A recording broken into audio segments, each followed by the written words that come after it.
සුබෝදෑසනක් ප්‍රාර්ථනා කරනවා හැමෝටම. වැඩසටහන ආරම්භ කරන්න කලින් මං හිතන්නේ අපි පොඩි ඉදිරිපත් කිරීමක් ගීතයක් ඉදිරිපත් කරන්න සූදානම් වෙන්නේ. අපි හිතනවා ඔබ රස විඳී කියලා.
ඒ ගීතය රචනා කරේ සංගීතවත් කරේ ආචාර්ය සුනිල් විජේසිරිවර්ධන.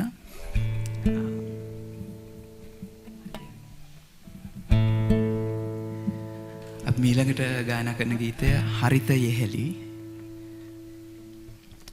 මේ ගීතය මම රචනා කරන්නේ 2020 විතර ලොකු වනසංහාරයක් වෙන අතරතුර ලංකාවේ සමහරු ඔක්සිජන් කන්නද කියලා ආපු කාලවකවානුවක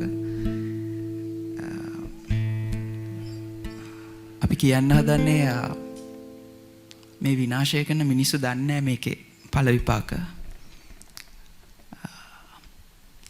එක්තරා විදිහකට අපිත් වග කියන්න ඕනේ ඒකට. අපි සෝබාදහමින් ඉල්ලන අපිට සෙකන්ඩ් chance එකක් දෙන්න කියලා මේක රැක ගන්න. අපිට ජීවත් වෙන්න සුදුසු වටපිටාවක් ගොඩනගා ගන්න, ලෝකයක් ගොඩනගා ගන්න.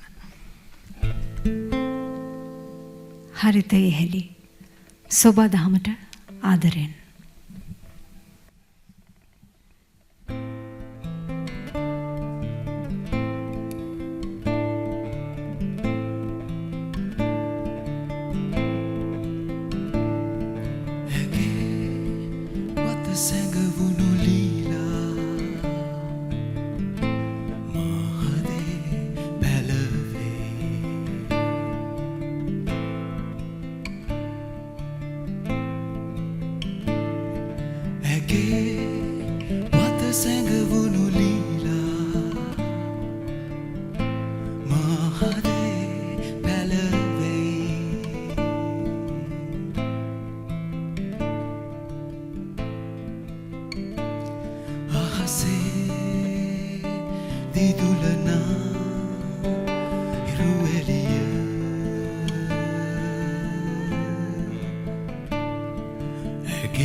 Yeah.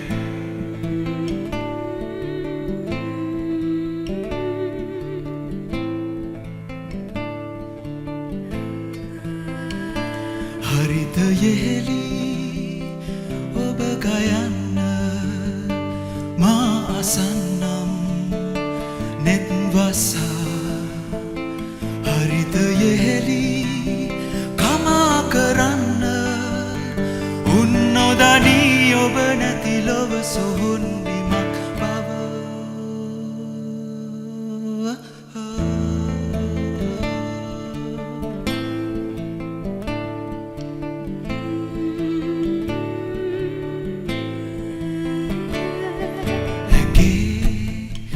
සැඟවුණු ලීලා මහදේ පැලවේ ඇගේ වත සැඟවුණු ලීලා මහදේ පැලවේ අහසේ දිදුලනා හිරු එළිය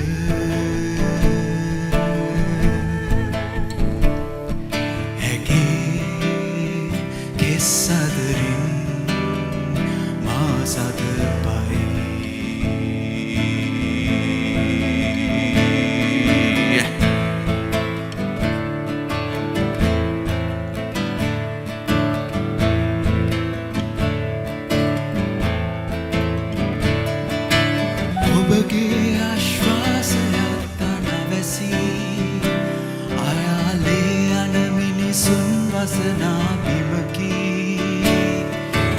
ඔබගේ ප්‍රශ්වාසයක් තනවැසී අයාලේ යන මිනිසුන් වසනා බිමකි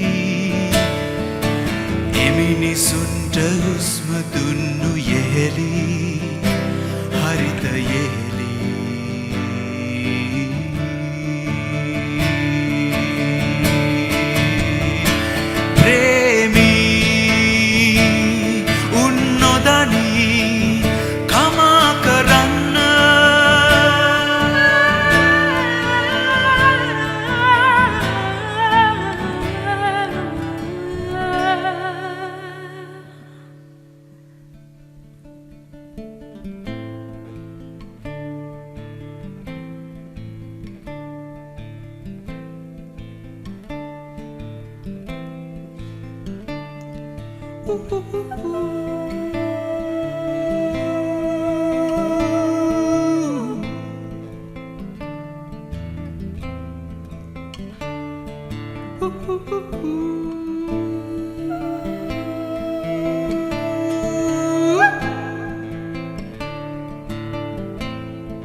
ඔබ නොහඬන්න මා ගයන්නම් නෙත් හැරා හරිත යෙහෙලි කමා කරන්න උන් නොදනී ඔබ නැති ලොව සොහොන් බිමක් බව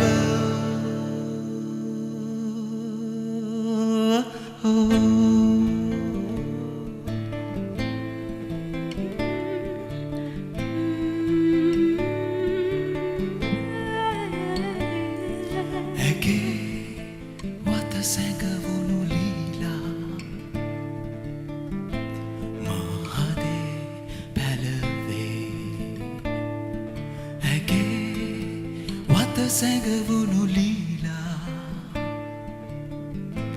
මහදේ පැලවේ අහසේ දිදුලනා හිරු එළිය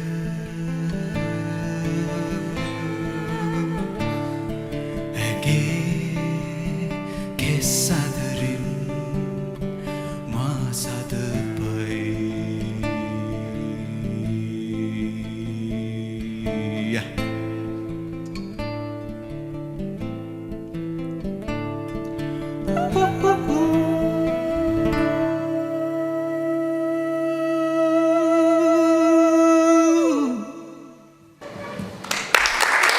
Thank you. Thank you.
Dhammam saranam gacchami.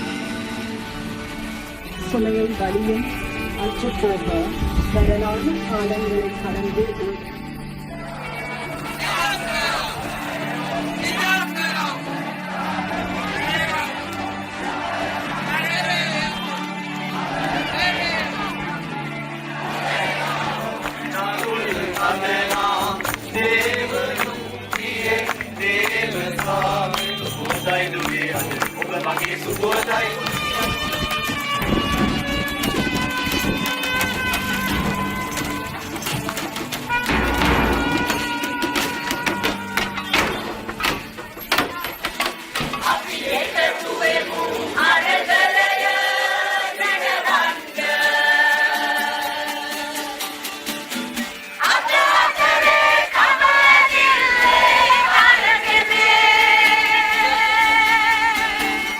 Primavera!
First of all, I would like to thank, what a mesmerizing opening that was by Dilup and Nadika, who actually represent the artists of the people's movement.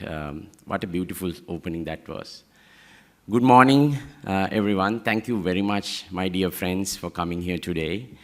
So, you all must be wondering what's this all about. Who are these IT professionals for the people, and what this symposium is all about?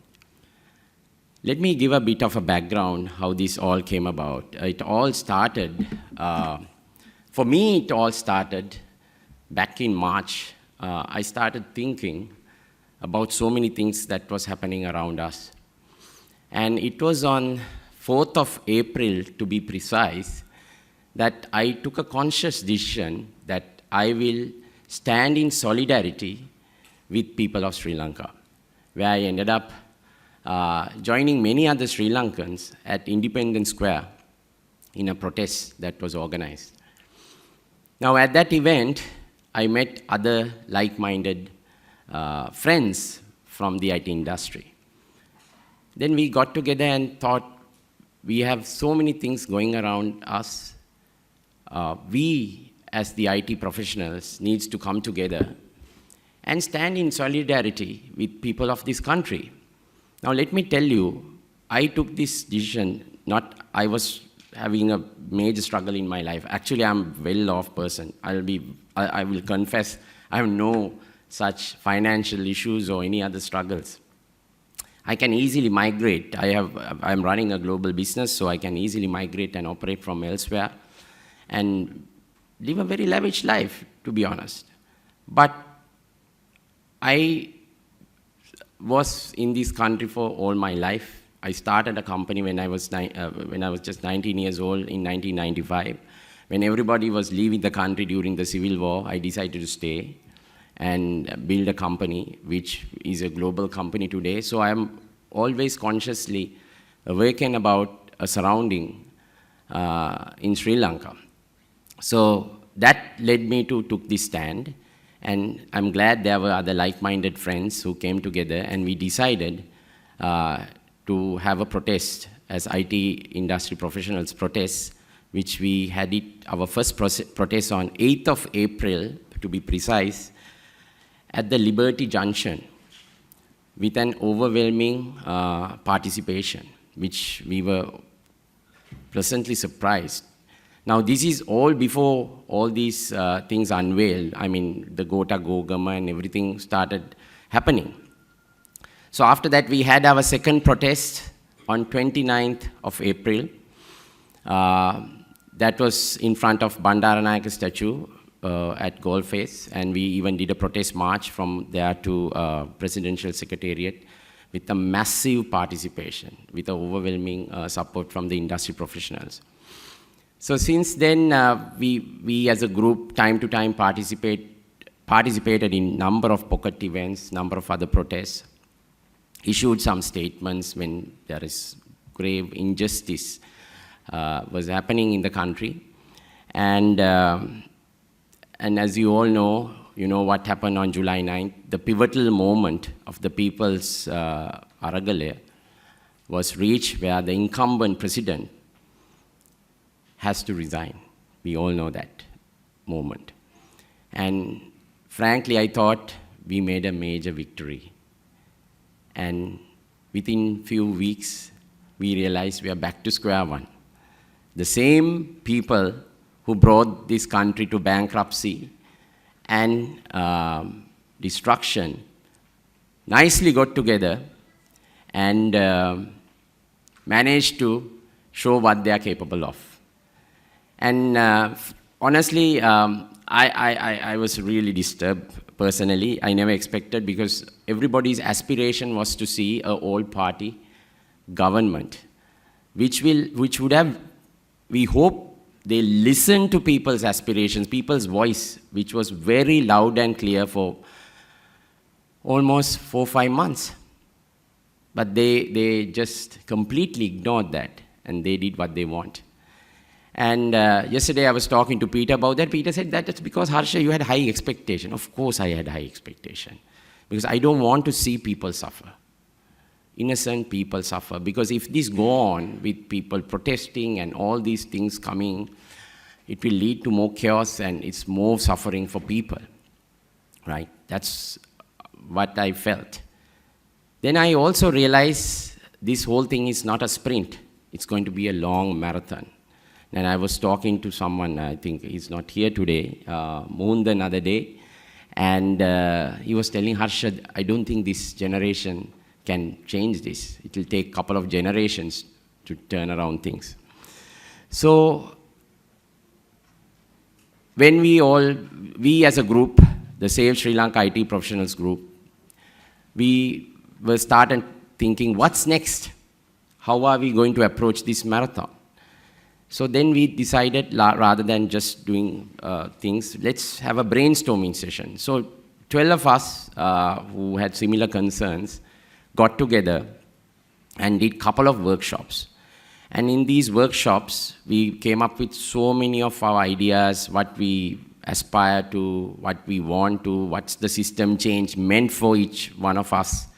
And we all these things put together on a whiteboard, and we finally managed to narrow it down to seriously ask the question of why. Why we are doing this? Why we exist in the first place? When we started asking this question, we realized we needed to come with a very clear purpose. That's how we came up with this purpose of empower and enable people to be actively involved in bringing social and economic change in Sri Lanka. So this is the purpose we all unanimously agreed to work on. So after coming up with the purpose, we wanted to come up with a set of objectives that we will focus on. When it came to that, everybody has their own wish list, but we decided to narrow down and identify collectively. These are the probably 3 things that we as a group must focus with a long-term view. First of all, sovereignty, then debt burden, and our dwindling national resources and assets. Moondan, thanks for coming. I just mentioned your name. You were just telling me yesterday it will take a couple of generations to turn around things. Thank you. So after we came up with these objectives, the 3 objectives that you have seen on the screen, first, second, and third, our dwindling national resources and assets, we realized it's important to bring this to a broader group. That's why we are here today.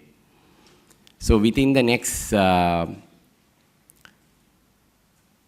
hour to 1.5 hours, you will listen to 4 speakers talking about these 3 topics, starting with sovereignty, followed by debt burden, and the final one, our dwindling national resources and assets. When I say national resources, it's human resources as well. You know the plight of our talented human resources today. I represent the tech industry. I mean, we all, majority here are from the IT industry. You know, I was just talking to Sobita. Sobita was telling, maybe I have to continue beyond my retirement because it's very hard to find talent. So this is the state we are in. After these speeches, we'll be having a very engaging Q&A session. And thereafter, 2 of my colleagues will be speaking about essentially how to be conscious citizens. I think that's what they capture. How to be conscious citizens, how we stay awake to what's going around us. If we all want to see a Sri Lanka that can be preserved for the future generations. We all aspire for that nation. So once again, I'd like to thank all of you for taking your precious time on a Saturday. This is a day that all of you spend time with your loved ones and have other personal errands and taking time off to join us and listen to this. I hope your time will be well spent listening to these speakers, and I look forward to see you engage during Q&A. With that, I would like to invite the first speaker, Ruanti. Ruanti is a good friend of mine. I know Ruanti for almost a decade now. She's a renowned artist in the country, playwright, scriptwriter, has produced many dramas, and I was fortunate to see one of her upcoming, very unique production, which is a 30-year art project, very recently, and I was absolutely shocked with that whole 30-year project. I mean, I said, I don't know whether I will last that long to see the final outcome. So, and also Ruanti is someone who passionately participated in the people's movement, representing artists of the people. With that, I would like to invite Ruanti to the stage to speak on the subject of sovereignty. Thank you very much. So first of all, thank you very much, Harsha, Peter, for inviting me to address this gathering. As Harsha told you, I stand here as a representative of the artists of the people's movement. Now, like the IT sector, we artists also banded together during the Aragalaya in order to inform and to strengthen and to focus our opposition to the leadership, the government and the president were providing the country during this crisis. As a group, we continue to question the integrity, the capacity and the intention of our deeply conflictual political leadership. We find them untrustworthy, incompetent, and misaligned with the critical needs of the Sri Lankan people trapped in this catastrophe. As artists, we hope to inspire our fellow Sri Lankans to step forward with courage on behalf of themselves and on behalf of others, to demand what they are entitled to as citizens of this country. And as artists of the people's movement, we lend our voice to similar calls of other collectives, civic collectives, reiterating the need to form a broad coalition of responsible citizens who will protect the sovereignty of Sri Lanka and its people as we face our most devastating challenge. Now, when I look around this room, I'm going to guess that most of us gathered here were children or youth in the 70s and the 80s. So we may have lingering or hazy memories of what occurred in 1983, in 1989. However, we ourselves at this time had very little power to do anything about those disasters. But now, all of us are people of some standing. We have some degree of authority, responsibility. We have a fair level of social currency. And we cannot look away from the fact that we as a generation are facing our watershed moment. The current crisis, my dear friends, is happening on our watch. This basically means we are the grown-ups, just as our parents were the grown-ups in 83 and 89, and their parents were the grown-ups in 56 and 58. In 4 months' time, we will be commemorating, and I refuse to use the word celebrating, we will be commemorating 75 years of independence. 75 years, 3 generations. Past colonialization, and look how low we have sunk. The question before us then is, will our generation have the courage, have the foresight, the humility, the integrity, the maturity to turn this country around? Already somebody in this audience thinks, not us, but 2 generations beyond us. Will we, like our parents and like our grandparents, instead add to the compounding deterioration of Sri Lanka? You know, before April, I would have said that we wouldn't have had a fighting chance to turn this country around. After what happened in the past 4 to 5 months in this country, I do believe that our generation actually does have a chance to stop this trajectory of spiraling downwards. And our chance came our way because of what happened in our country, because we lived it, we brought it about, we experienced it. It is in our memories, it is in our collective consciousness. Now, I want to tell you something very important.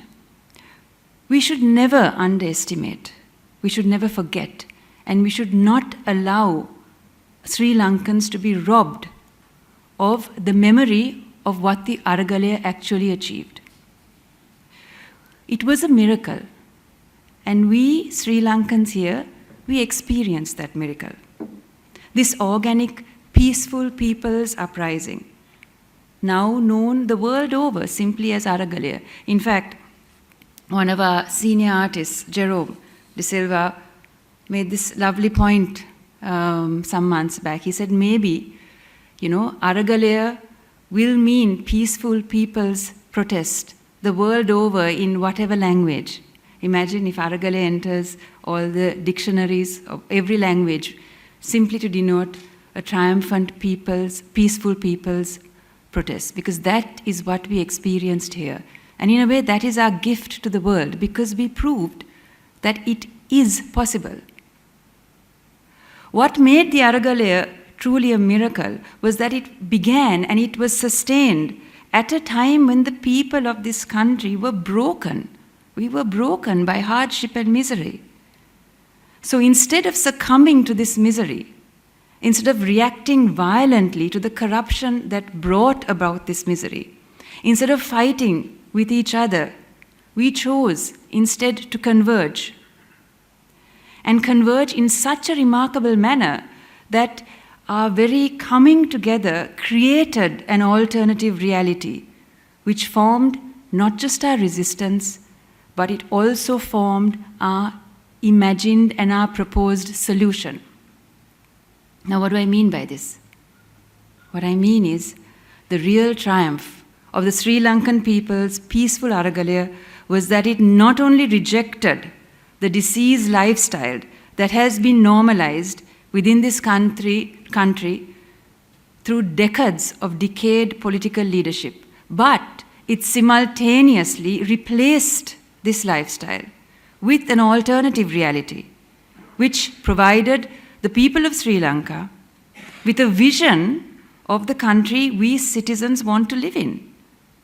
A country we realized that we were actually capable of creating. A country redefined along the values and the power of people's sovereignty. Now, this is why we, as a generation, are better equipped to stop this downward spiral that we inherited. No generation before us has experienced what we experienced.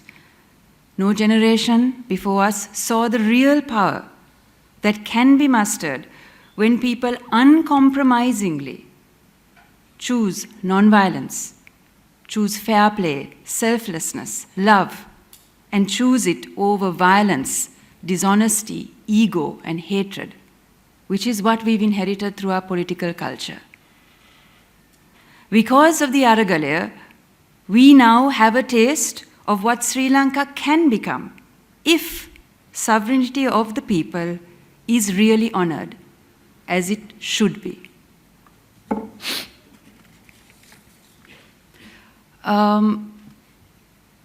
Why I've chosen to speak about sovereignty today is because it is no longer abstract to us. We have lived it. This entire country lived it.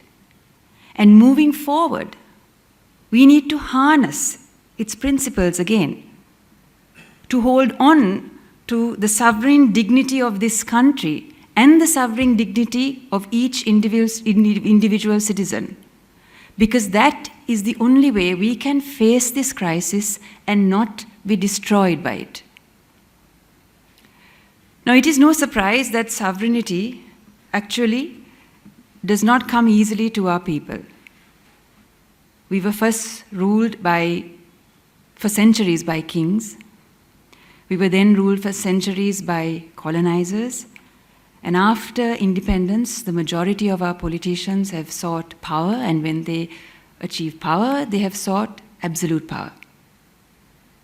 So for centuries, literally, we have just been subjects, not sovereign citizens. The peaceful Aragalaya planted the concept of sovereignty right at the center of the country and in the hearts and the imaginations of its citizens. It is with the memory of this experience that I stand here before you today to urge you all, let us not forget, and let us not allow history to be rewritten. And we all know it is being rewritten. You know this, you all are masters of the digital space. It's been completely rewritten what actually happened.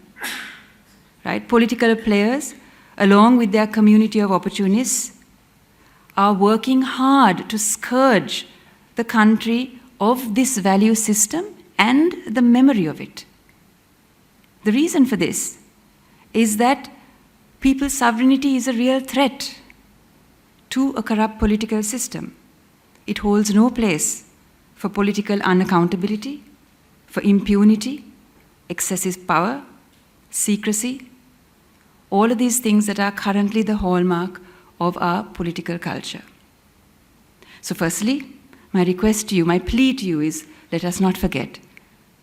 And secondly, let us draw from this remarkable achievement as we move forward. So, what was the nature of this sovereignty that we discovered as a nation? I'd like to talk to you about three levels of sovereignty that we experience. At a very basic level, we all experience personal sovereignty. Individual people began to exercise their rights. They found the courage to stand up, to demand for justice, for accountability, for things like an independent judiciary, police. People also, along with their rights, discovered a sense of civic responsibility. You saw how people looked after themselves in the mobs, that, the huge crowds, the way people cleaned after themselves, the way people stood up for other people's rights. This was all quite miraculous. So why is this personal sense of sovereignty important when we go into a crisis? Because a crisis does not affect all of us the same way. A crisis will always affect the weakest of us the most severely. And if the weakest amongst us, and by this I mean the poor, the elderly, our children, are sick, if these people are infused with a sense of personal sovereignty, they will demand that we give them what we owe them. They will demand that the state gives them what it owes them. And this is protection and care in a crisis. This is their due. And for those amongst us who have more power, if we are inspired by the principles of personal sovereignty, we will look out for the weakest amongst us. We will no longer be able to ignore that people around us are increasingly hungry. We will make it our duty, like we did in the Aragalaya, we will make it our responsibility to feed people. Like in the Aragalaya, we will make it our responsibility to educate our youth and children and to absorb them as active citizens of this country. We will insist that the government prioritizes the needs of the sick over the needs of the military. These are the values that a respect for personal sovereignty will bring about. The second level of sovereignty that we discovered through the Aragalaya was a people's sovereignty, the power of sovereignty that citizens have over politicians. For the longest time, citizens in Sri Lanka have forfeited their sovereignty to politicians. Politicians have been given a free hand to do as they wish with our resources, with our futures, even with some of the people of this country, people that they don't like or that they feel threatened by. Tamils, Muslims, women, LGBTQ community, plantation workers. Through the Aragalaya, people discovered that when they claim their true collective sovereignty, politicians are reduced to what they always meant to be. They are not our rulers. They do not tell us what to do. They are our political representatives. They do what we want done. They are bound by this. This is true democracy based on the sovereignty of people. The third level of sovereignty that we discovered through the Aragalaya was sovereignty as a country. The Aragalaya defined a generation of courageous, creative, and peaceful Sri Lankans determined to bring about the country they want to live in through peaceful means. This redefined Sri Lanka to the entire world. At a time when we might have entered world history only as a bankrupt and failed state, the Aragalaya claimed for this country and claimed for us a stamp of dignity,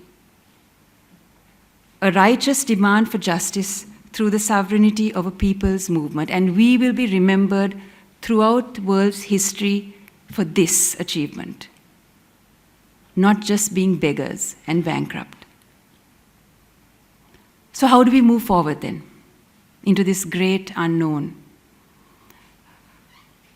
Firstly, I propose we all maintain a healthy skepticism for anyone who will not or who cannot uphold the sovereignty of the people. And this includes the current president and the current administration.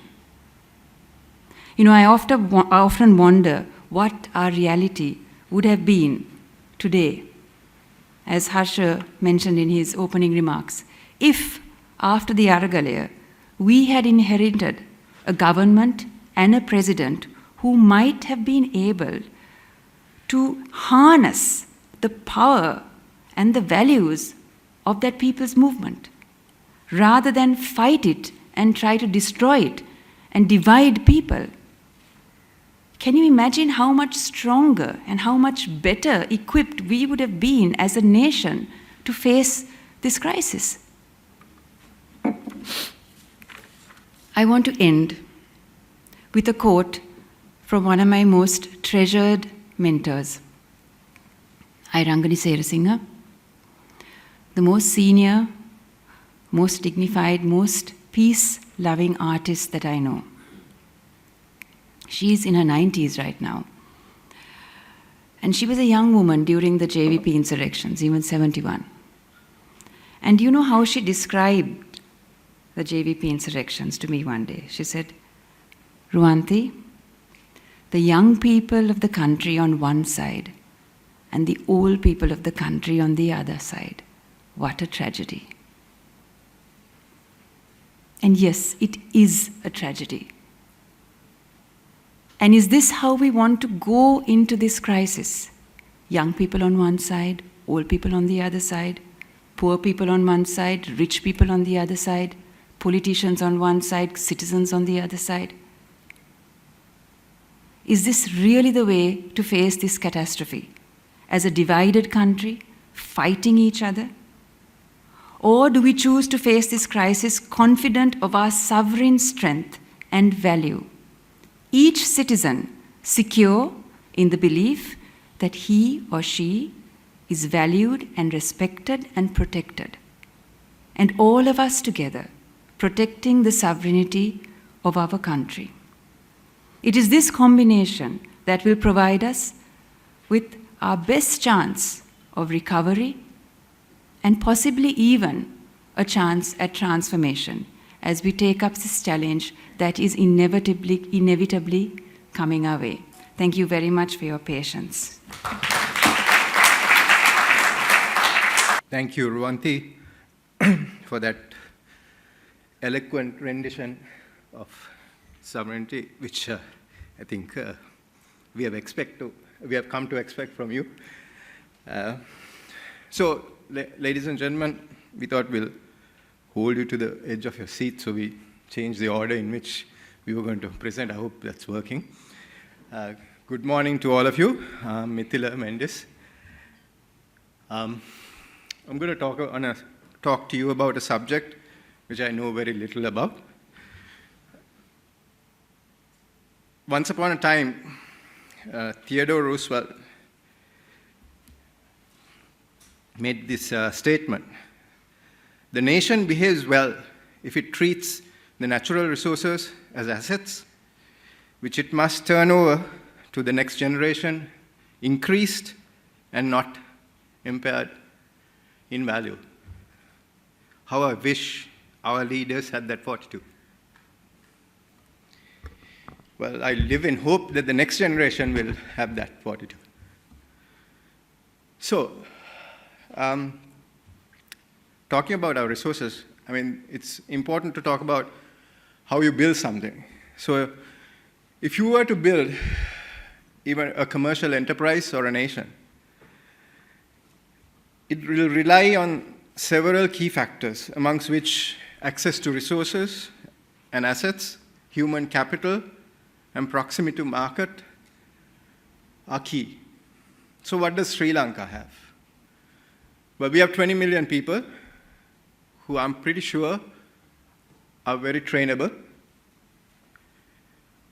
We have resources which we will talk about. And if you want to know about the location, just take a world map and see where Sri Lanka is. Here's a fun fact. Every year, 60,000 ships traverse the ocean 10 nautical miles south of Sri Lanka.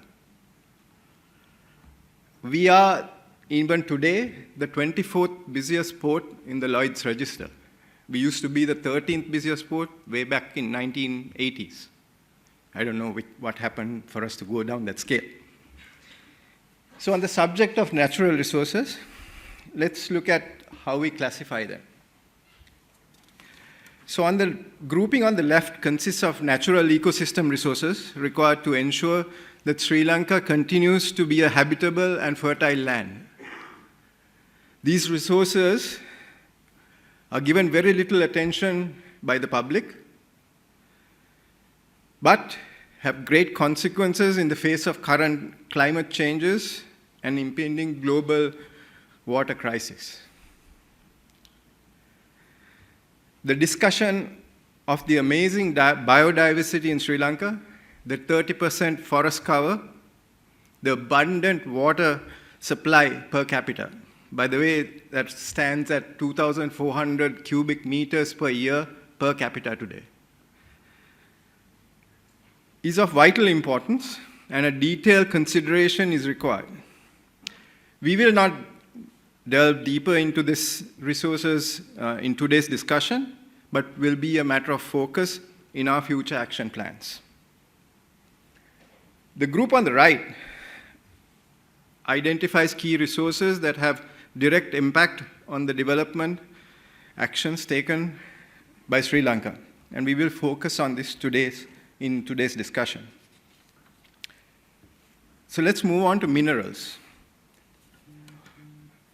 Although Sri Lanka is relatively a small country, we are blessed with a wide spectrum of minerals which can be utilized for our development.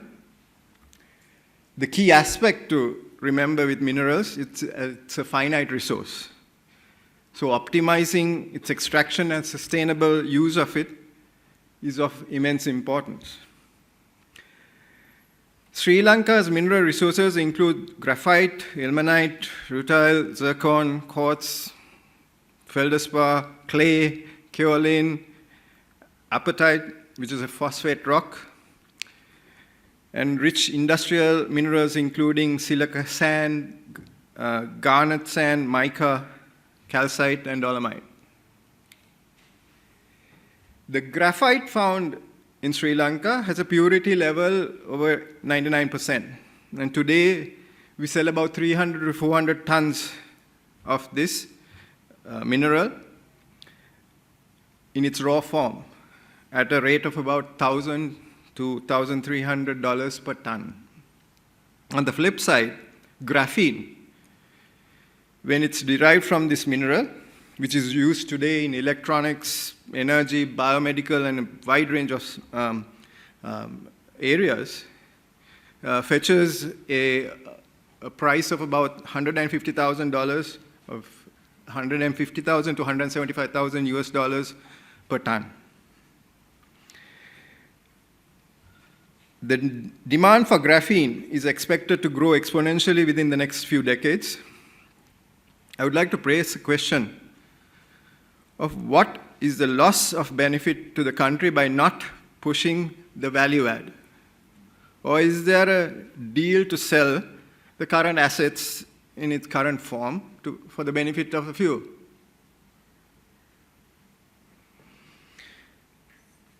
The Pulmude Beach sand deposits in Sri Lanka is the most important non-ferrous mineral reserve so far. The deposit contains minerals including titanium, one of the world's most expensive and highly sought-after materials, large concentration of ilmenite and rutile are found in Pulmude Beach sand deposits.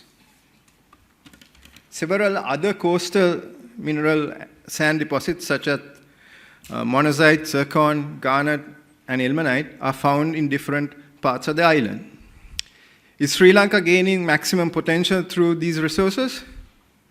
I think the next speaker will portray a case study of how such resources are being exploited with little gain to Sri Lanka and with disastrous effects to the natural ecosystem. The world's rarest gems are found in this land. Our annual turnover is approximately $275 million, whereas Thailand, on the other hand, which imports our gems, has a export market of over $3 billion annually, whereas our neighbor also India earns about $400 million annually from gem exports. The country's natural resources include other valuable economic mineral reserves, such as apatite, rock phosphate. It's estimated that there is a reserve of 60 million tons of this mineral, which is used for production, a type of phosphate fertilizer suitable for crops such as tea, rubber, and coconut. Maximizing the value add will reduce forex demand for the import of fertilizer. While the rich deposits of various types of clay have been used for many industries such as porcelainware, bricks, molding, etc., citizens need to be aware of the true value and demand for maximal benefit to the country. Do we know this? Do we have any idea how we can better use these finite resources? And that's a question I think each one of us need to be actively engaged in if we are to achieve that potential for our country. Let's move on to another resource where there is a potential of petroleum. We are not going to talk too much about it, but based on initial data, it is estimated that the Mana Basin alone has a potential to generate 5 billion barrels of oil and 9 trillion cubic feet of natural gas. Of course, this is undersea exploration, so it becomes commercially viable only at times when the commercial value of these hydrocarbons, like today, is a market price. So I think in today's context, again, what is the knowledge that we as citizens have about this real potential of this asset, and how do we look at maximizing the potential for our benefit? Moving on, If you talk about energy, as you know, you suffer a couple of hours of blackouts every day. So I think that should be a very appropriate thing to talk about. Our main sources of energy that we have are hydro, solar, wind, and biomass. The major hydropower projects have almost been completed, whereas we have a potential of about 870 megawatts of mini hydro projects, of which we have only executed about 253 megawatts. In time when we have so many power cuts, I guess every megawatt counts. Derived out of the Asian monsoon system, which provides the wind capacity, it is estimated that we have about 5,600 megawatts of wind energy. And we have deployed a minute portion of that. The story of solar energy is very similar, where we are estimated to possess a capacity of approximately 6,000 megawatts of photovoltaic capacity using 1% of the land mass. The current utilization is minuscule. This is not even taking into consideration new techniques such as float solar and so on. This topic of renewable energy has a lot of connotations and controversies, including limitations on network and load capacity synchronization. But have we really looked at the ultimate potential that we can gain out of these resources? Well, we as citizens, I think, are in the dark. Finally, the biomass. We use approximately about 9 million tons for domestic use, mainly for cooking and other heating purposes, and of about 4 million tons of biomass per year for industrial use. It's said that the potential of energy generation is about 2.3 gigawatts, or 2,300 megawatts. And on the unexplored front, we have identified 14 sites for wave energy, a few sites for geothermal, and minerals that can be used for nuclear fuel. Well, we have identified this, but what are we doing about it? Are our officials, our elected representatives, making a true effort? Or the monopolies that run this energy industry being pushed to its limit to question the viabilities of what we need to be doing? Well, let's move on. Another subject of resources is the coastal and mineral resources. With a 1,600-kilometer coastal area, approximately 250,000 people whose livelihood dependent on this is also supporting approximately 1 million of our population. Sri Lanka has rights to a unique economic ocean area, which is 8 times the size of our landmass. Due to the 32 main and sub-main rivers flowing from land, our ocean region is abundant with minerals. Due to the proximity to the equator, the water temperature also allows our resource of tuna to be one of the most tastiest in the world. In fact, in the last year, we were the second largest importer of tuna to Europe. We gained, to Europe's import, our export. We exported 24,000 metric tons of this fish and fisheries product to Europe and gained $287 million of revenue. However, even as we speak, the Indian and Chinese trawlers are scraping at the bottom of this ocean, ruining the resources, the ecosystem that supports such an abundant resource. Against this, the fisheries community in the north has been engaged in a struggle on a day-to-day basis. Have we held the powers to be accountable in promoting our interests? That's a question for us to ask ourselves. And finally, I'd like to talk about the human resources of Sri Lanka. A very apt description of where our human resources are at the moment. The human capital is probably the most underutilized resource in Sri Lanka. A 22 million population located in a landmass which yields a population density very close to Japan has not been guided, harnessed over several decades. Why do I say that? Well, any industry senior will agree with me that most human resources are trainable and coachable in the current environment and context. The education system, while initially set up with a great structure, fails to produce skills and attitudes which are needed in today's world.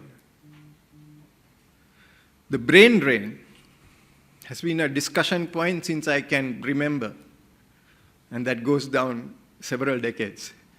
But I'm yet to see an action plan on that. And now in year 2022, we have opened the floodgates. Reports indicate that almost 32 people, trained persons, leave our shores every hour. Let's work the numbers. That's about 250,000 a year of resources that have gained from a free education system, on-the-job training, and great potential. Let's put some figures onto this. Let me use an arbitrary figure like 150,000 rupees of cost to the nation of a person that leaves the country, which is really absurd because it's under $500 today. But when you multiply that number, it stands at a whopping 420 billion rupees of cost to this nation every year. That's $1 billion, more than $1 billion every year. Well, we need a bridging loan for that. And that, ladies and gentlemen, is the plight that we are in today. The IT industry is one of the sectors that has suffered most. Well, I do not know how many of you in this audience will be here next year. This, my friend, is the reality of it.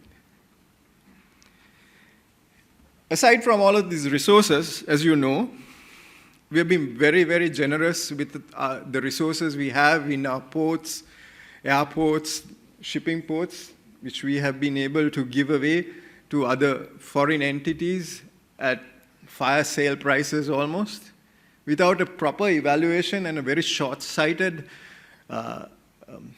deal where they are benefiting out of these resources. So the requirement to hold our elected and appointed officials accountable to gain maximum utility to our resources is of dire need.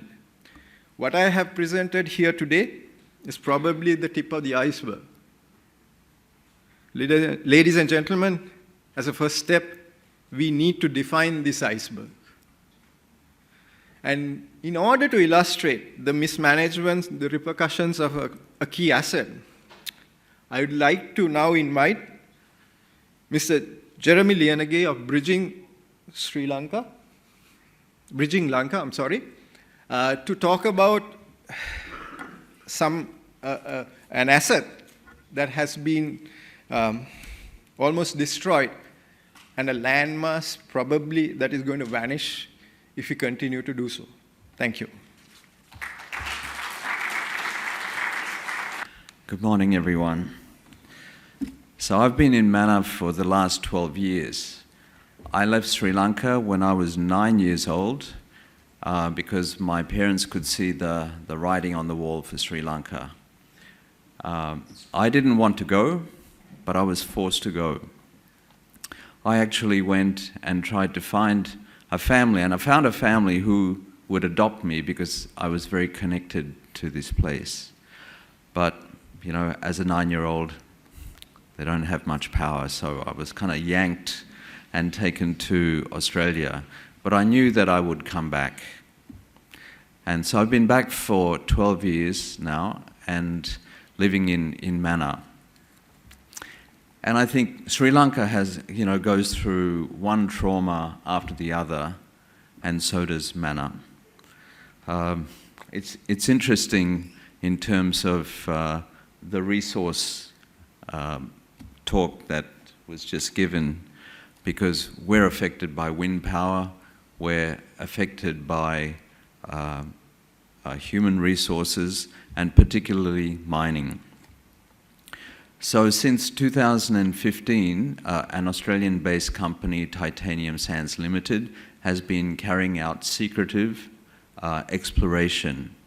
And they have discovered that there is 53 million tonnes of high-grade mineral sands in Mannar. And primarily out of that, ilmenite is the standout. Now, ilmenite goes to make titanium metal, which is lightweight, and it's used from everything from paints and ceramics to spaceships and aircraft. So it's a highly valuable mineral and metal, and it's worth billions of US dollars. So at this time in Sri Lanka's history, wow, this is a great thing. This can save the country, but it won't. Now, we are, in Mannar, we're not against mining, but we have to do the cost-benefit analysis. And for the last 2 years, we've been doing this and discovered that no, we want to say a very, very strong no to ilmenite ilmenite mining. So Titanium Sand says that the deposit in Mannar is the 4th largest in the world. And they say this is going to be a low impact, low social, environmental, economic impact. They've already drilled 4,300 holes, and now they're ready for mining. And the CEO of the company, even though there is no exploration license granted to them, he's confident that in December this year they're going to start their operation. So the cost-benefit analysis tells us that, first of all, Mannar, 63% of Mannar is already below sea level. It's a sand island, and if you understand the geology of it, there is seawater, then there's a kind of bubble, and then there is the freshwater aquifer above that. Now, if a bulldozer goes down and penetrates that bubble, then seawater comes up, seawater intrusion. And I've talked to many environmentalists, and the greatest danger to Mannar is seawater intrusion. Now, once that happens, it is not inhabitable. 2/3 of the population of Mannar live on the island. Now, once seawater intrusion happens, all your fresh water is gone, your wells, your drinking water, all of that. Your plants die, your animals die, and your people need to be relocated. Now, they've just been through almost 3 decades of war at huge displacement. This will be further trauma. Now, if we look at the operation, Geological Surveys and Mines Bureau, they have given out 9 exploration licenses to 5 Sri Lankan companies and 1 individual.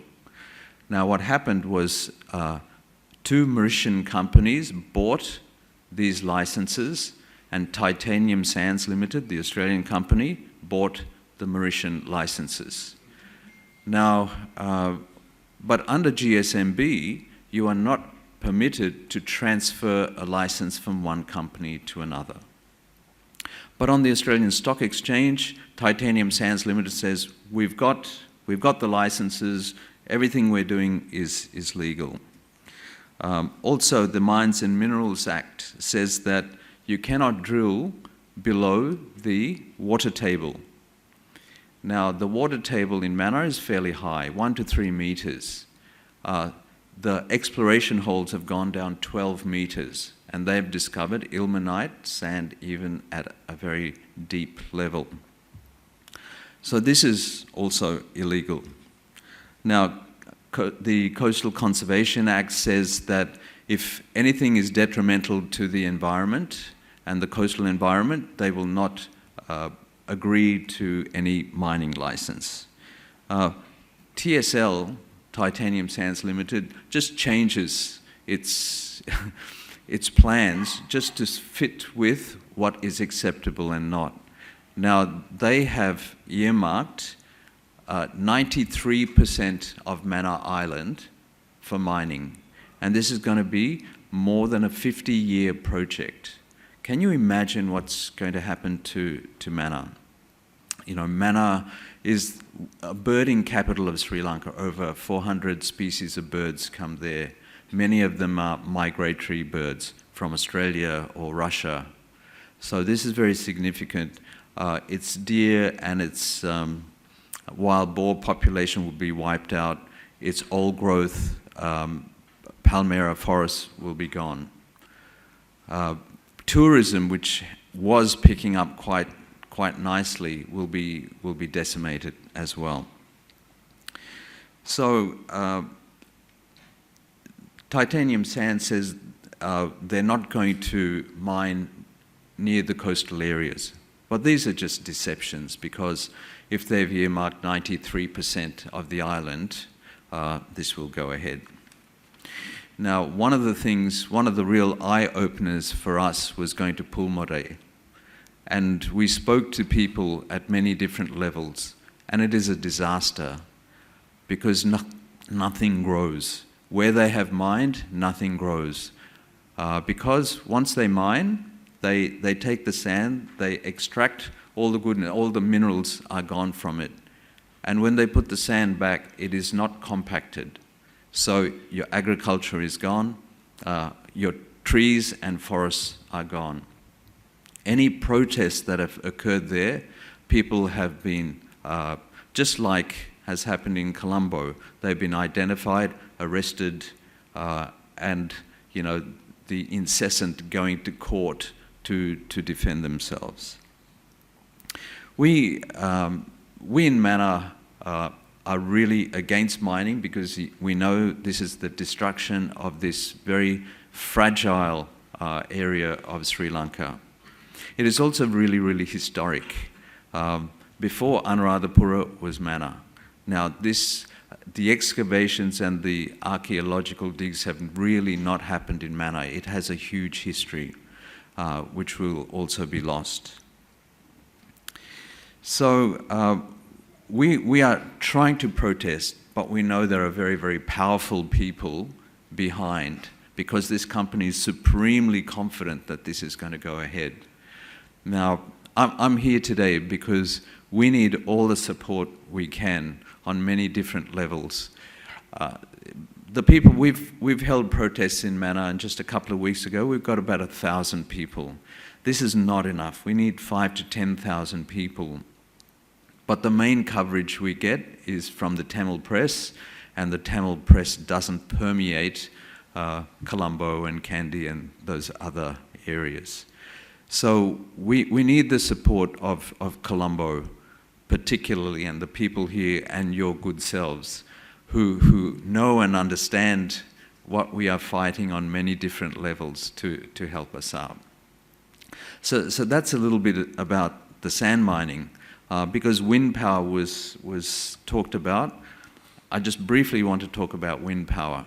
Now we have, 32 wind turbines that have been erected. Again, no consultation with the community. Now what happened in December and January, there were massive floods in Mannar, on Mannar Island, the worst in more than 60 years. Why?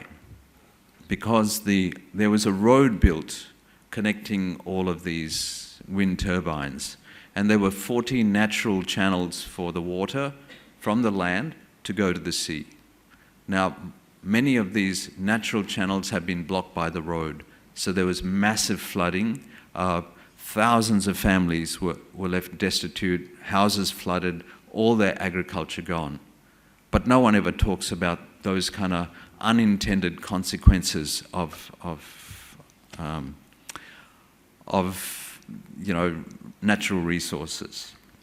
And finally, just on education, do you know that up until July of this year, schools in Manor were open for 3 days a month? During the 2 COVID years, 71 days schools were opened in 2020 and 2021. Education is now practically destroyed. The number of children dropping out of school, and then the drug lords are there to pick them up, offer them money, and so a whole drug trade is happening. So human resources, natural resources are, just so important, but we need to look deeply into the consequences and the effects of when we think it's the golden cow, but it could lead to our destruction. So any help and support that you could give us in Manor would be much appreciated. Thank you.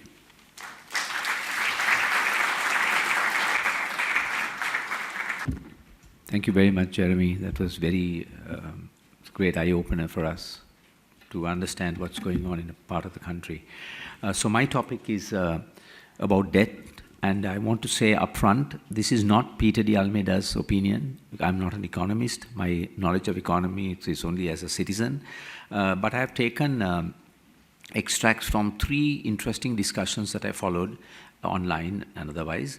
One is a discussion that one of our journalists had with Yanis Varoufakis, who is the former finance minister of Greece, because he understands debt and all of that, because Greece went through a terrible problem. The second is a panel discussion, again online, in which I found 2 people very interesting. One is Professor Ulrich Folz from the University of London, and another gentleman whom I'll quote for a different reason, Mahesh Jain from a company called Hector Capital in Singapore. And the third, by far the most impactful discussion, was with a gentleman called Lee Buchheit, which was conducted by our echelon Shamindra Kulamanage in October of 2021. Just before these things came to light, completely broke down. He's an expert in negotiating debt. He has been in 40 years of experience. He's now called the godmother of debt because he does it free now. He consults with people, countries, because he has seen the harm and damage to countries' economies that have been caused by debt. So I'm just only quoting information I've got from them, and you can challenge that.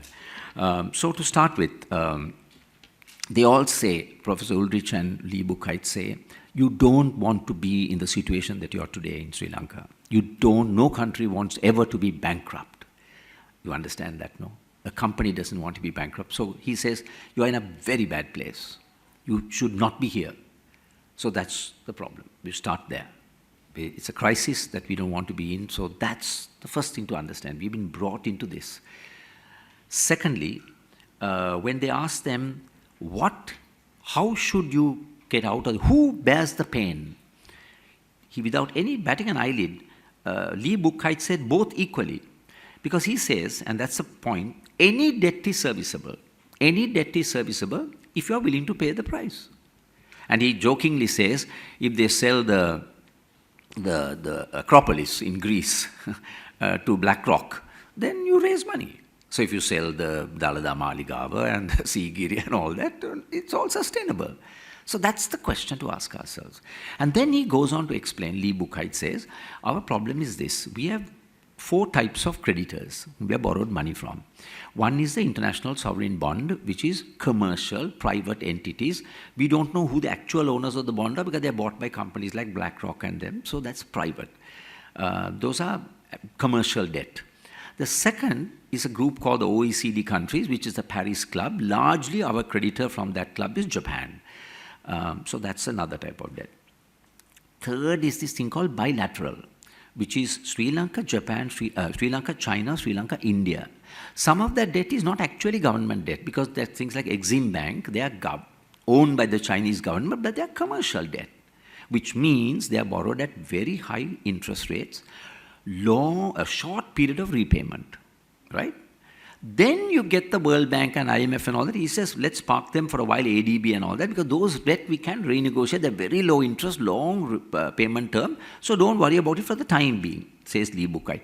Then he comes to this problem about the three types of creditors. I think the debt with those countries, foreign debt, is about $30 billion. Now, firstly, when you are bankrupt, they want to know how bankrupt are you. They want a credible report. Now, those guys don't trust the IMF, but for the time being, Lee Buchheit says they'll accept the IMF study as the actual basis on which the negotiations start to happen. So we are up against problem number one. He says the Chinese are not transparent in their loans, and the IMF report talks about that. And as a result, the IMF study itself, when they say, here is your debt sustainability situation, they look at that with a lot of suspicion. But for whatever reason, they might accept it, and that negotiation is happening now. So you start off with a problem. Secondly, this IMF, what does it do in their debt sustainability report? He says they do only two things. One is they give you a set of guidelines you need to follow, harsh monetary and fiscal condition they'll impose on you, which is already now coming out slowly. Then they have already said that your debt is not sustainable, you need to get relief. Which means you need to go to your creditors and they'll tell you roughly how much you need to cut from them. We don't know what that amount is. Countries like Ecuador, they said 40%. You have to go and cut. That's all they'll tell you. How you do it, from where you cut it, that's your problem. Now remember the 2.9 billion that President and others are talking about, that is all subject to these two things happening. It's not come. So all of those who thought that the President has come and everything will be fine, that's not the case. According to these experts, not Peter Dialmed. These are people who have negotiated these days. Now, they take this and go to these three types of creditors. They all say one thing. We want common terms. In other words, you cannot tell the OECD Paris Club to take a cut of whatever IMF has told you to cut. They will say, we'll do it provided all the others agree. Okay? So there are only three ways in which debt can be restructured. One is you have to get a haircut, as they call it. You have to cut the amount. I owe Japan 12 billion. Japan will say, okay, guys, I'll take 8. Second, lower the interest rate. Third, reprofiling, which means you pay it back over a longer period of time. So first is you try to go for this haircut. Already, China has said, no haircut. Match over, no? So what do you write? They already said that. You're in the papers. No haircut. We'll reduce the loan interest. We'll give you more money to pay the interest, and we'll pay it over a longer period of time. Ecuador has just reached agreement with China, by the way, on those terms, not haircut, as far as I know. So then the others say, go to hell. So this goes round and round and round, he says, these negotiations, because they are not come together at the same table. And then there's China, India, all those rivalries. Because I don't want to get played out, no? If I owe you Tikshana, you say, okay, Machan, I'll take a cut. I find that I've gone and paid the whole loan to Tilak. So you don't want to be taken for a fool. So this, he says, Lee Buchheit says, at the very least, it will take as little as 11 months. Now we have a situation where the president has shot off and said that Japan is going to bring about all these parties together. Within 1 hour, the Japanese government said, no such thing. It's wishful thinking. That's your wishful thinking. Now, what did we go and do to Japan? When Japan told us, the Japanese ambassador said, your minister asked for a bribe or a commission. The Japanese, for them, honor is a big deal, no? The Japanese ambassador tells you, you have to take it seriously. What did we do? The new president appoints a commission. You know what these commissions are like. They find him not guilty, and he's back in power. You think the Japanese are going to like that? And the Japanese are very patient people. They don't scream and shout. Because there are 300 ways in Japan to say, no, no. You know that. They don't say no. For example, Ramesh, if they tell us apparently, you can be sure that your request will get the highest consideration of our board in Japanese, it means no. So the Japanese fellow will come out and say no. Sri Lankan fellow say, Shawu mara machamu board ekadat kiyanawalu. So Japanese will bide their time. And they'll say, no, come talk about the loan now. You have embarrassed us publicly. So this is what we are up against. This is not going to happen anytime soon. And the IMF has also said very interesting things. Corruption. Now I made a note of this. In their report, there are 7 points, and GL Peiris is talking about it now. I wonder where he was when all this was happening. You must listen to them. It's amazing. You think, my God, these people were there fighting for us. They say, one of the points that they make is fiscal transparency, public financial management, and laws and policies to reduce corruption vulnerabilities. Now, the same thing has been said by the US Senate. The Senate has passed a law saying, go after corruption. So are the Japanese, because they are light railway, you know what happened. Now they are going to insist on that. This is why anybody who felt that the appointment of the new president is going to produce magic, you're going to be in for a great surprise. Because they are not dealing with corruption, like Ruanti pointed out. So the point I'm making is we are in a very, very difficult financial situation. So then they ask ourselves, now listen to what, this is where I want to bring in Manesh Jain. He says, we are venture capital and capital, like Hector Capital Company. We have the money, first point he said. And I'm quoting him word to word. He says, and mark this, he says, we look at you with greed. In that seminar, we look at you with greed. Because we want your assets, a risk-adjusted, attractive risk-adjusted return. Then he goes on to say, we are expecting a fire sale price. And Walsh says, it's a bad idea to sell your assets when you're in trouble. You know this, no? Because when you're in trouble, you say, Danwane Kitsiri, they'll say, Macha Aru Peter, Idamak Vikuno, Macha U Batila inne. Hunda Ganakata Gandapula. Cash General Macha Tava Millionaire Kadukaranapula. So that's what happened in Greece. They sold their assets to China. And they're suffering. Because you need assets to recover, no? Companies, you all run companies, you sell your assets, how are you going to recover? So he says, don't do that. Bad idea. And especially when a corrupt government does, it's even worse. That's the point. So he said, this is not the way to do it. So what does Lee Buchheit say? What does Yanis Varoufakis says? In fact, Yanis Varoufakis said, these guys have you exactly where they want you to be. This is not accidental. I mean, 3 years ago, IMF said we are in a bad state. They still gave us loans. So he says, they want you exactly where you are because they don't need your money. They want your assets and your resources. They don't want our miserable money. They have money. This is what they want. The ilmenite and other things that we spoke about. And there'll be corrupt guys who will give it to the lowest bidder. So this is the crisis. So what did Greece do? What did Yanis Varoufakis do? This is where Ruanti's point, you mobilize the people on the streets to go and have these negotiations. Because he says, his own words, he has to use carrot and stick. Carrot, then no natarang inno na apyo. Who is going to wield the stick against the creditors? He says, the creditors are equally responsible. Because when Shamindra Kulamanagi asked, who bears the pain? Without batting an eyelid. And Lee Buchheit is not a Marxist. He said both sides equally. Because if you have been an irresponsible borrower, there has been an irresponsible lender. We go to them and say, why did you give money to build the Lotus Tower?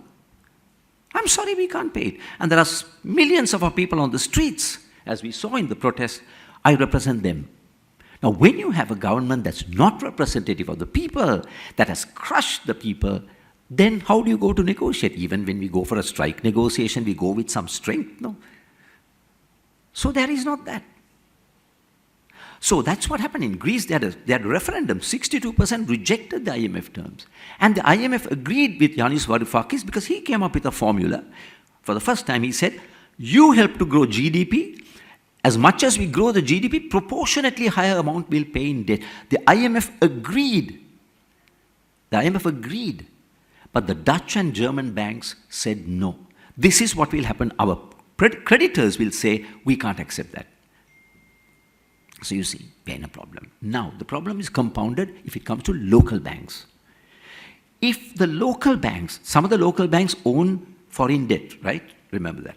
Very high percentages, some as much as 12% of their portfolio of foreign denominated loans. If they insist on a haircut on local banks, particularly local state-owned banks, what happens? He calls that the doomsday cycle. If our local banks take haircuts, their assets drop, their balance sheet goes, the government has to pump back the money, says Lou Buchheit, to keep the banks afloat. Whatever you have saved from foreign countries as haircuts, you put back into local banks. You see the problem they brought us to. This is not a joke. So that is what we're up against. And we think it's all okay.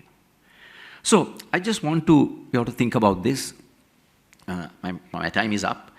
Just to understand that you need a strong negotiating team that has the backing of the people, that has credibility, to go and have these talks. And he says it can be done. There are countries that have taken 40% haircuts. It can be done. But who is going to do it? We don't have the capacity of a government that represents no one to go and have these conversations. And as Ruanti said, you did not harness the struggle of the people and say, my people out on the street, guys, you tell me. Let's talk. And he says these talks happen all the time in New York with banks in New York. The companies go to banks and say, reprofile your credit. He says it happens all the time. It's nothing unusual. But we don't have the capacity to do it. Now we'll go like beggars with begging bowls. We are not beggars, So I'll stop there and we can have a discussion later. Just to tell you that we need transparency. That's the other thing. Because you see, the terms of the IMF loan. And why is the government not transparent? Why? It's our situation. Now, when we were in the trade union movement, every negotiation we come back and report to our committees. Every negotiation. In fact, in some countries, some of the farmers and all that, they say when you go to negotiate, have a mic, loudspeakers outside, and we can hear what you are saying because you're going to talk about us.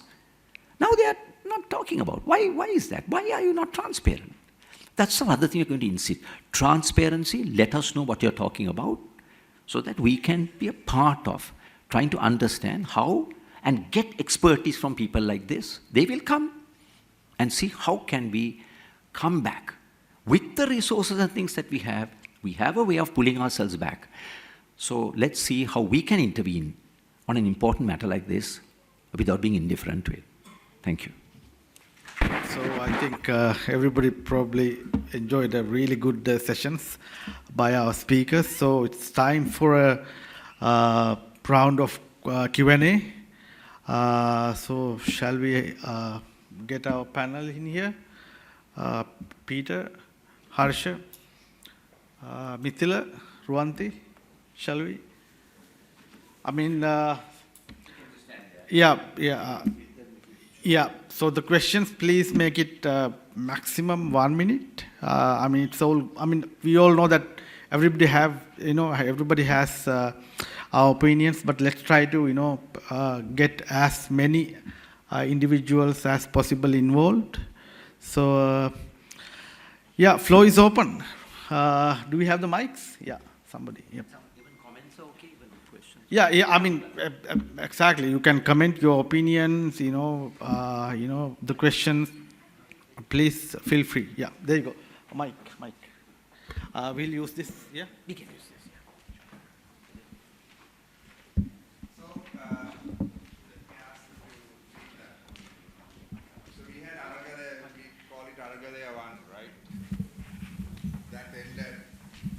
Gota going out and Ranil Wickremesinghe coming in, destroying everything. And the selfish people of Colombo mostly thinking that we are all saved and that we can go back to our lives because we have got the fuel and the gas and the power back. So now you're talking of an Aragale 2, right? I mean, my question is, where do we start of what you said? How do we start and where do we start? Because what we see right now is an old man, 73 years. You're not talking right? about me, no? Yeah? You're not talking about me. Who doesn't care shit for this country. He never did, right? Just wanting to be the president for 2 years and let go because that's all he cares. And he comes to the parliament and lies. I mean, how can a president's credibility be destroyed the way that it got destroyed the other day when Japan said we never agreed to such thing? Yeah. I mean, if the president is lying, where does a country stand, right? I mean, I can imagine some politician lying, right? The president of the country has lied and his foot is in his mouth and there's no way to take it out. Where do we start? So, I'll keep the answer, because see, we don't have all the answers. This is one effort to do this, Devendra. Get people like you together. I'll talk about it later, collaborate with the artists, form a broad alliance to raise some of these issues in a very responsible way, backed with data. That's what we're good at, no? So this is just the beginning. We'll talk about later. So we just want to bring people like this who are otherwise interested but dispersed to one group like the Artists of the People's Movement, a clear purpose, some clear objectives. Let's see together how we can intervene. So we'll leave it at that. But we'll talk about how we want to get you to come to the 3 groups at the later Pikiana. But this is only the beginning. This is not the symposium, it ends. We are going to collect groups of people to work on the 3 different objectives. We'll talk about that. But this is that effort, Devendra, to how can we intervene. Thank you. I have a different perspective. Where I'm now, for example, I think majority of the people are of the opinion that we have to abide by the Constitution, right? On that basis, if you take it the working population in this country, I was told that there's totally 8 million. Out of that 8 million, 5 million is informal sector, 1.5 million is about private sector, and the 1.5 million is the government sector. Now this 5 million sector, informal sector, if you take it, they don't know whether they will get the payments or they will have their job tomorrow or the next month or other month, and they speak in Sinhala most of the time. And their thinking pattern is very different. Isn't this the curse of this country? Because these people select, by virtue of democracy, they elect their representatives. And the type of representative they elect, they rule the country. So where do we stand? Unless otherwise we break this 5 million curse, this country will go on for this forever. So we need to look at how to break this 5 million, and we as IT industry have one such weapon to break this. I think it's education, because this 5 million will always listen to their children, kids, especially the English education. We need to start a revolution in English education. And then secondly, IT education. Because unless otherwise we reach this 5 million, this curse will prevail, right? Provided that we stick to the Constitution. If we go for a revolution, that's a different story, right? So that is one. Number 2 comment I have is, if we can produce 500,000 people from Sri Lanka, IT professionals, work out from Sri Lanka and get paid $1,000, our dollar issue is sorted out. That's a $6 billion per annum. But under the current circumstances, I believe that we produce only 13,000 IT professionals in this country, which 13,000 professionals per annum, producing 500,000 per annum working out of Sri Lanka we are daydreaming. So we need to increase this at least to, in my opinion, 75,000 or more per annum. Unfortunately, one of my friends is the current professor who is the chairman of the University Grants Commission. I have been asking him to so many times to convert these arts degrees into kind of dual degrees so that we can produce more and more IT educated people in this country. So these are the 2 comments I have. Sorry, I took a little more time. Yeah. If you don't mind, give us your name so that we know. Earlier, the first speaker was Dumindra Ratnayaka and the second one is Kit Sirigunasek. Can you make an announcement to move these car number CBD 4433. I think you might be, how do you say, Kid City? Thanks, Macha. Hi. Thank you. That was very intriguing. I'm not an IT professional, and I'm as ideologically left field of this entire gathering as it is possible to be, I think. Just a couple of comments. Mr. De Almeida, you made a comment about how debt restructuring, I think I might be misinterpreting you. Your name, please. It's Nicola. I'm a lecturer at the University of Colombo. Thank you very much. One of those people who is very much involved in these useless arts degrees, actually. Yeah, so you mentioned that debt restructuring affects both parties, both the lender and the creditor. I don't understand that, and that's my ignorance about economics.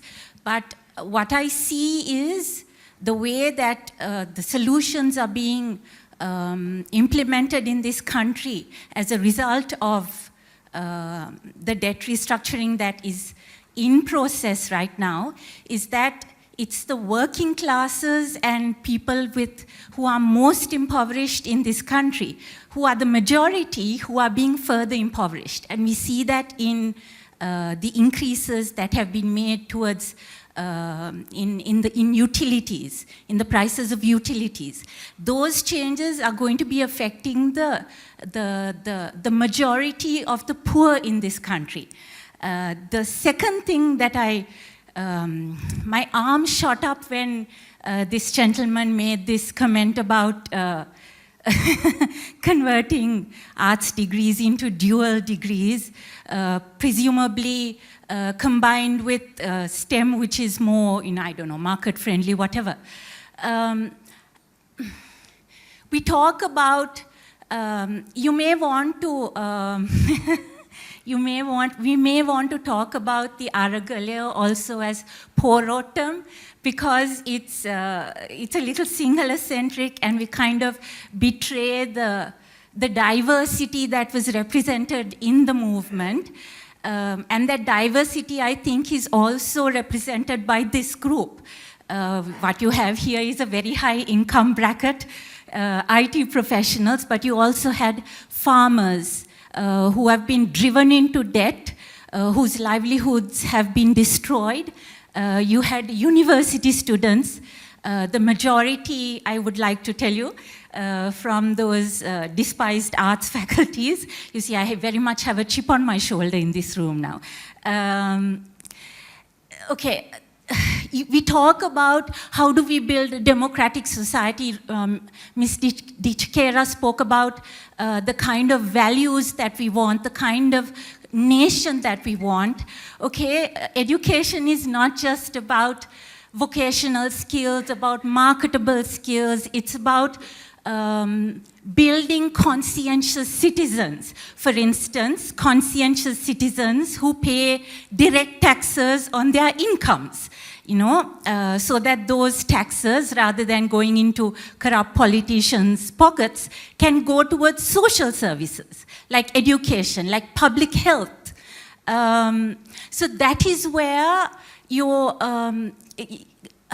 I don't know, it's a larger question here, I guess, and I know I'm ranting, but I think there's a more fundamental issue here about, in terms of how did we get here and how do we get out of here. It's also about building people, isn't it? As much as a question of economics. And the building people comes from education.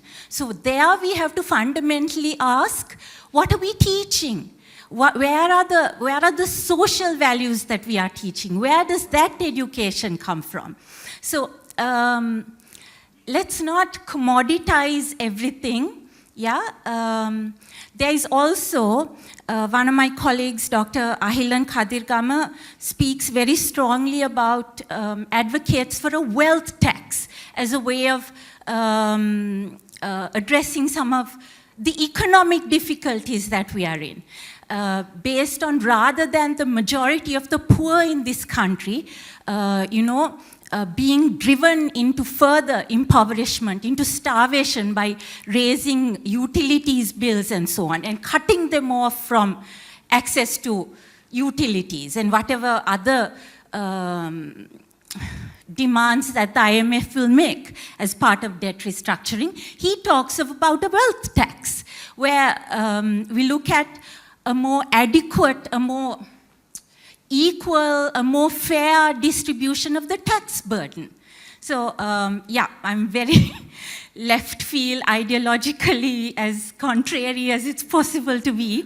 Thank you for your patience. Thanks, Nicola. Yeah. Let's try to keep it at least, max 1 minute, 2 minutes maximum. Yeah. Yeah. Thanks anyway. It was very intriguing, and yeah. Can we pass the mic? Just a quick response, Nicola. What I was saying is that the burden, he said, has to be borne by both equally. It can't be placed entirely upon the people, the burden of tax. So the creditors have to take a fair share of the cut. That's the point he was making. Thank you. Good morning. Hi, Peter. Duminder here. So just about to check, because you mentioned about the data and and all these things. But I think the most important, this is just a suggestion, if you can start some movement around that. Because Sri Lanka, you can... Did you say if you can start, or did you say we can start? Yeah, we all can start, Thank yes. You. So the thing is, I think the government sector, this is where the corruption is, most of the things are happening. So if we can, two things that we can do. One is we should encourage using data and other relevant information, facts, and to make sure that if we can move that to the privatization or the digitization, because with that, this is the only way we can change these corrupted politicians and the entire way forward. So this is just a suggestion. So this is where we can take the right decision, using the technologies, how we can leverage that. Thank you. Good morning to the panel as well as to the forum. My name is Anton. I make it very short. I have a comment and a request. I think the biggest problem most of the Sri Lankans have is ignorance. And the majority wants to stay ignorant. So especially if you look at the issue that Jeremy spoke about manna, how many of us really know about it, right? And the stuff that we are going to discuss in this forum and then many forums before or after, majority of the Sri Lankans don't know. So my request is, as we look into various ways of, gathering momentum in this entire movement, we need to look at how do we take this message to the majority of the community, right? In a way that they can understand, because the majority is just looking at the problems under their nose, right? And none of the bigger problems they can see. Thank you. I'll give a quick answer, Anton. Actually, this is a point which we extensively discussed during workshop. This is something that we can actually do, education. For example, the presentation Mithila did, we can actually digitize all our natural resources and link the stories like from Jeremy and give mass broadcast over social channels and the normal media channels to well inform our citizens what's going on. In fact, today, once I listened to Jeremy only, I was questioning about this, to be honest, yesterday from Ruanti and Peter. Have you all done proper fact-finding about this story? But today, Jeremy's speech really enlightened me with the gravity of this thing. Now, how many projects of this nature must be going on in this country without our know-how? So how many of you knew about this? Just raise your hand. People who knew. Only 1, 2, 3. See? Less than 10, less than 5. So that's something that we are seriously thinking of embarking with collective support to digitize and publicize data. Even taking Duminder's point, that's what he also wants. We need to really expose data, which as an industry, that's something that we can really execute. And with the power of artists, we can find creative ways to take that data into ordinary citizens. Now imagine what he, you want? Yeah, so what just Peter shared on debt burden can be nicely taken to in a simplest possible manner with very creative ways by the artist community. So these are some of the things that we are thinking of doing, Dumi, if I may share, going forward. Because education is something that we really need to do and awaken our citizens. I'm Madhura De Silva. Yeah, so the purpose and the objective is very clear, but we need to have a proper actionable task here. So otherwise, it will be just a discussion, and we don't know where we are going. So I think it's important that we have some actionable task and then identify our end goal within a clear period of time. So that's my comment. Just to answer that, I think that is exactly why we had this symposium, so that we bring about the objectives in front of you, and to take the next step, which is the actionable items, we need to create a bigger base for us to take action on. 12 people can't do all of what we talked about, and that's, I think, we will talk about that, and that's our next step. Hi, I'm Amal. I think we had this earlier as well, Harsha, Peter. We've been hearing this throughout. I think all of us here, over here, know the crisis, the problem, how it led to, what it led to. Again, the question is how. So for me, Aragalaya is like Corona, a few waves. First wave was brilliant. Absolutely brilliant, was fully supportive of that. But the true Aragalaya really started quite a few months back when the farmers, when the fertilizer was really cut down.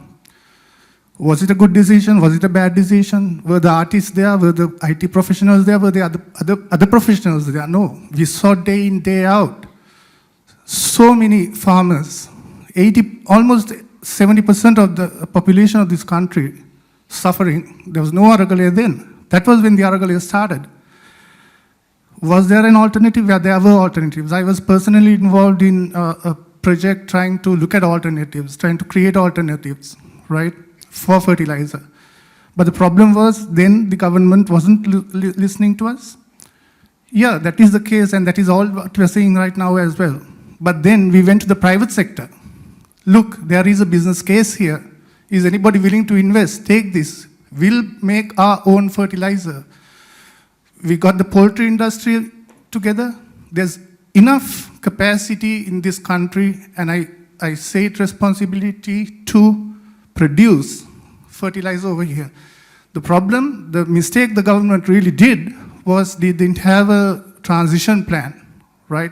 Simply because they went with the tax cuts and they didn't have the money to pay back the loans. And the first thing they did was they cut on the fertilizer because they couldn't afford it, not for the sake of the environment or the farmers. So my point is, there's a lot of areas where, rather than blaming the government, there are areas the private sector can get together and do. Wellness as an industry in the world is $44.2 trillion. 0.01% of it.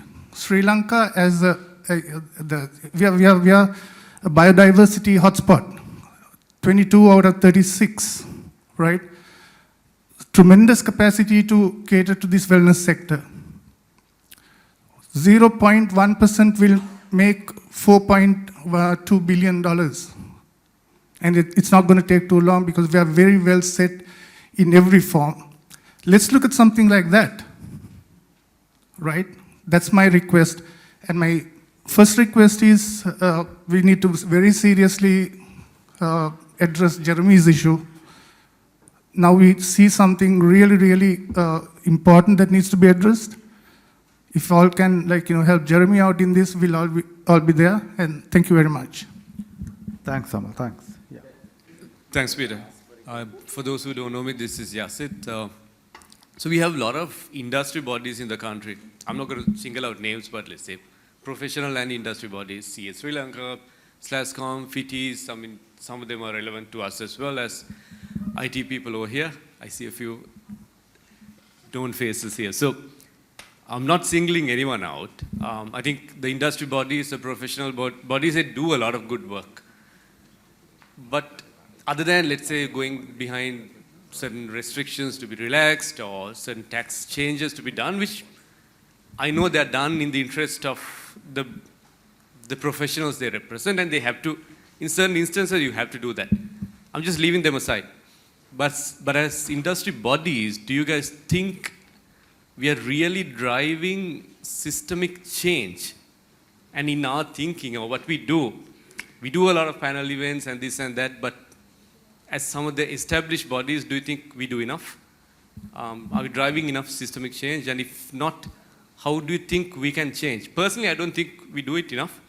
I'm not being very negative about how all of us, operate as different bodies. I help a lot of industry bodies as well. But are we really driving systemic change? And if not, how do we change? And how can maybe some of the very senior personnel at some of these bodies drive change? Yeah, thanks. Your name?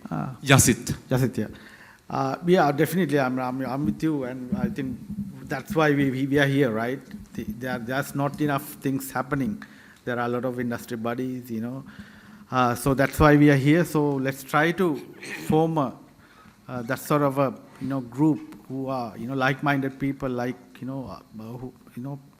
all of us who are here, and yeah, let's take action. I mean, let's stop the blaming game and let's try to move on. Definitely things are not happening. Otherwise, we wouldn't come here today, right? If things were really good. So yeah. Yeah, I just want to add one point actually. We all know there's a huge brain drain happening right now.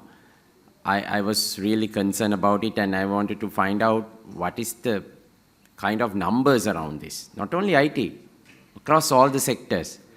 Surprisingly, I don't know, I'm not in any of these bodies, so therefore I'm not quite sure. I don't know whether SLASCOM, anyone from SLASCOM or FITIS can comment whether you all are really tracking the actual migration happening across each company. I actually raised this question from the Joint Apparel Association Secretary. He said they are not doing it. This is something we must start doing immediately across all sectors to show, to digitize and show this is the kind of damage happening to the country, because these are very highly skilled talent leaving this country.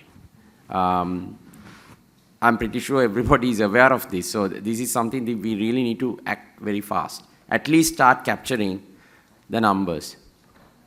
I am Tilak De Silva. I am an engineer by profession. Peter is not there, no? Okay. I would like to ask one question from the panel. After that, I will give my comment. Now, as per your understanding, who is responsible for the disaster of this country?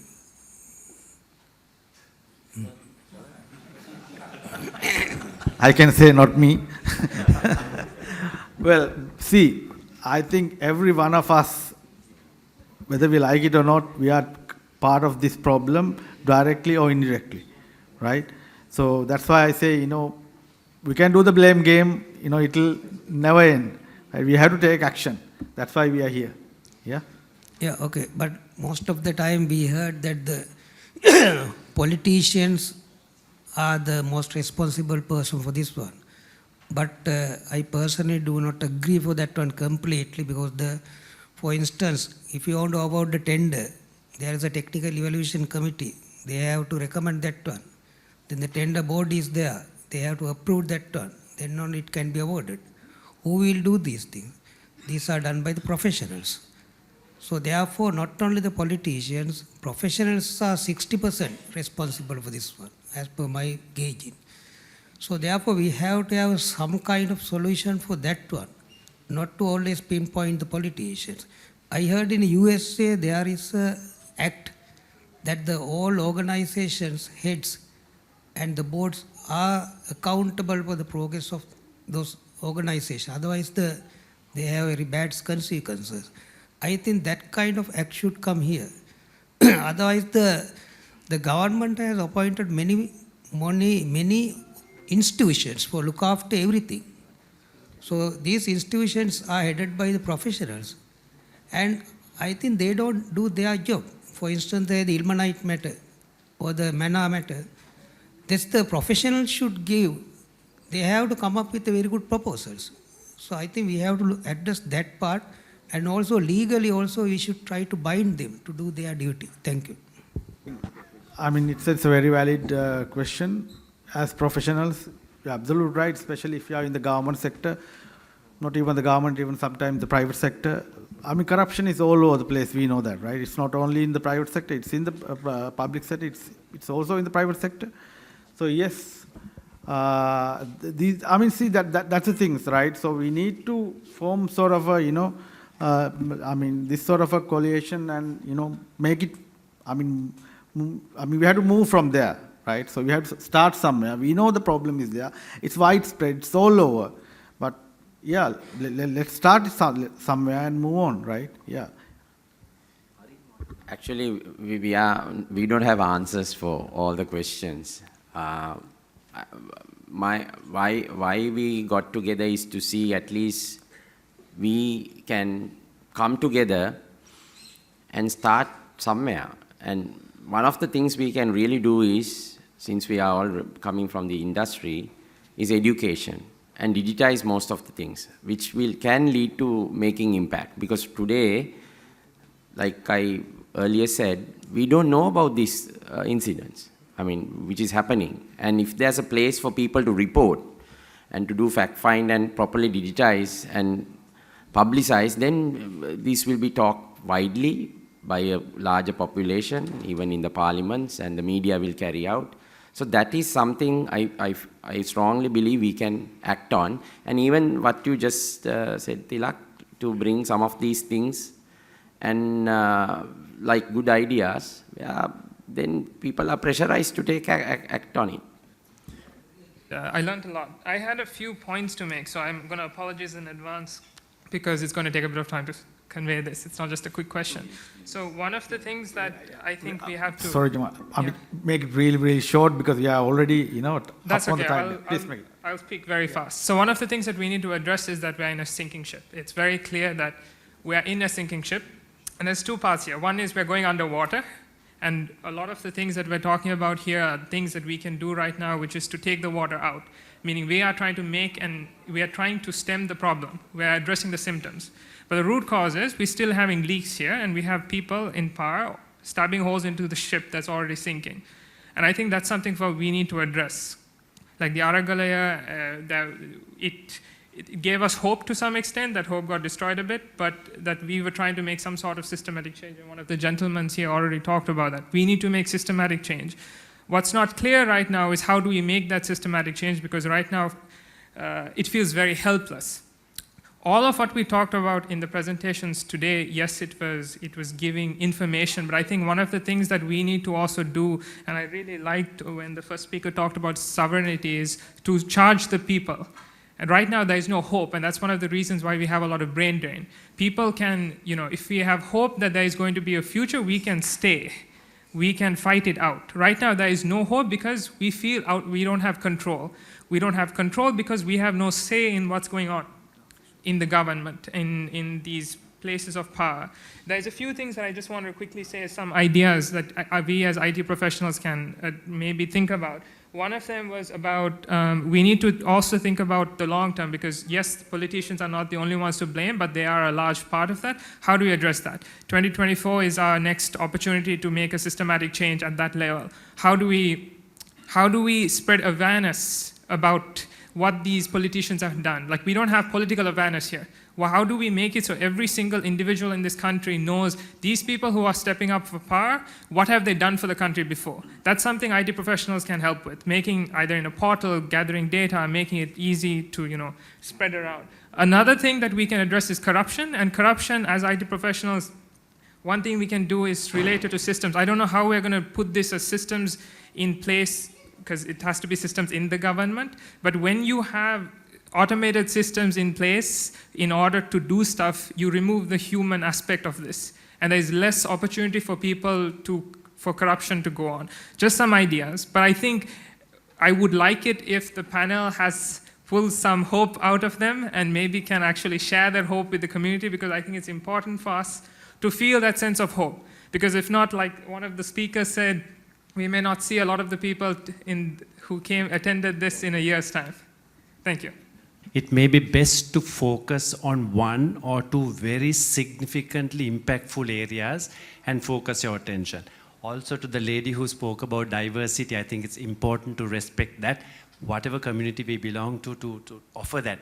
One example of something we could look at, we always talk about the wealth distribution. A simple example would be the tax collections. If you look around the city and the outskirts, and we basically looked at having a tax request being made to actually explain the income of a mansion, right? It's a very simple suggestion. Each person should explain how they put up their mansion. If they are unable to explain, that gets confiscated. Now, this is a thing that can actually be done because of the wealth tax situation as well. It's a simple mechanism. The law exists, it's just not executed. So if we were to really, through the IT community, list all these magnificent houses that we see in our country, and we ensure that every dollar that went to build that mansion was earned properly and taxes paid, we would be very, very happy for them. We are not at all against people having mansions and enjoying what they have worked for. But if it has been abused through the system, we should go collect that. So something like that through the IT community is massively impactful. Suddenly you will find that the taxes burden is amongst those people who actually made that wealth. So I think something like that might be of use. Thank you. Hello. Thanks, Harind. Thanks for that interesting insight. More than that, actually asking us to focus on one rather than going with many. Harshad, hi, yes. Jitendra here. So will not take much time. So just to give an idea, a lot of, I think the ideas are synced together. I want to highlight one thing about Renuka mentioned about the 75 years celebration. So I think we are a nation of consumers. I mean, I want to highlight the problem is part of, we are also part of the problem. So the country is running 75 years with lot of subsidies, including fuel, the education, the healthcare, everything is, we are waiting for free. So we also, I mean, $52 billion is a debt 10% or 20% might have robbed, as Dumi said. But then the rest is we have eaten. So we have to stop these subsidies and we have to face to the reality. I mean, 9 months we are talking a lot of things. I mean, as IT professionals, we can step forward and we can start doing something. What I'm suggesting, there are 24 districts in this country. So let's pick one district and let's convert the people's mind. You know, this has to happen from myself, my family, village, junction, and the company. If you are not doing, you see the fuel problem, how much people are acting like, you know, robbers. So we have to change. We have to change. Otherwise, this 225 is not jump from the roof, right? It's a reflection of us. So we are the people who vote for these people. From 1970s up to now we have 94 people have failed all level in parliament. So who put them in there? We. So we have to take action, my suggestion. So let's I mean, the social media is the one which is powerful. So IT companies can start, have a conversation, create a dialogue, and then let's pick up one district and do this change. This we have to create some impact.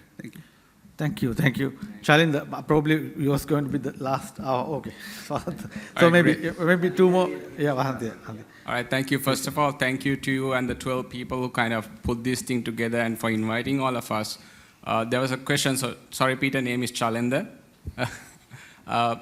So I spent 5 months traveling and I met a lot of these people that we call brain drain. And speaking to them, one thing that was clear is that right now people might be leaving because of the current situation, but this has been happening for decades. And all of them say that one of the main reasons that they left was because they were federalized second-class citizens in our own country. And that had nothing to do with the politicians. That was when they were working for the private sector. In this country, if you don't have a surname that is synonym with Ceylon, or you didn't go to one of the Ivy League school, it is very hard to go, and which is why when they go, and these markets are built on skill. They're not built on status. So whatever that we do, I think we need to have a focus on emphasis on competency and nothing to do with what your mommy or daddy kind of handed over the generations, and prioritize competency and contextual intelligence, and how do we take it forward. So probably this is something that we can very easily do with the technology and the IT fraternity coming together. Thank you. Thanks. Vasant, yeah, maybe.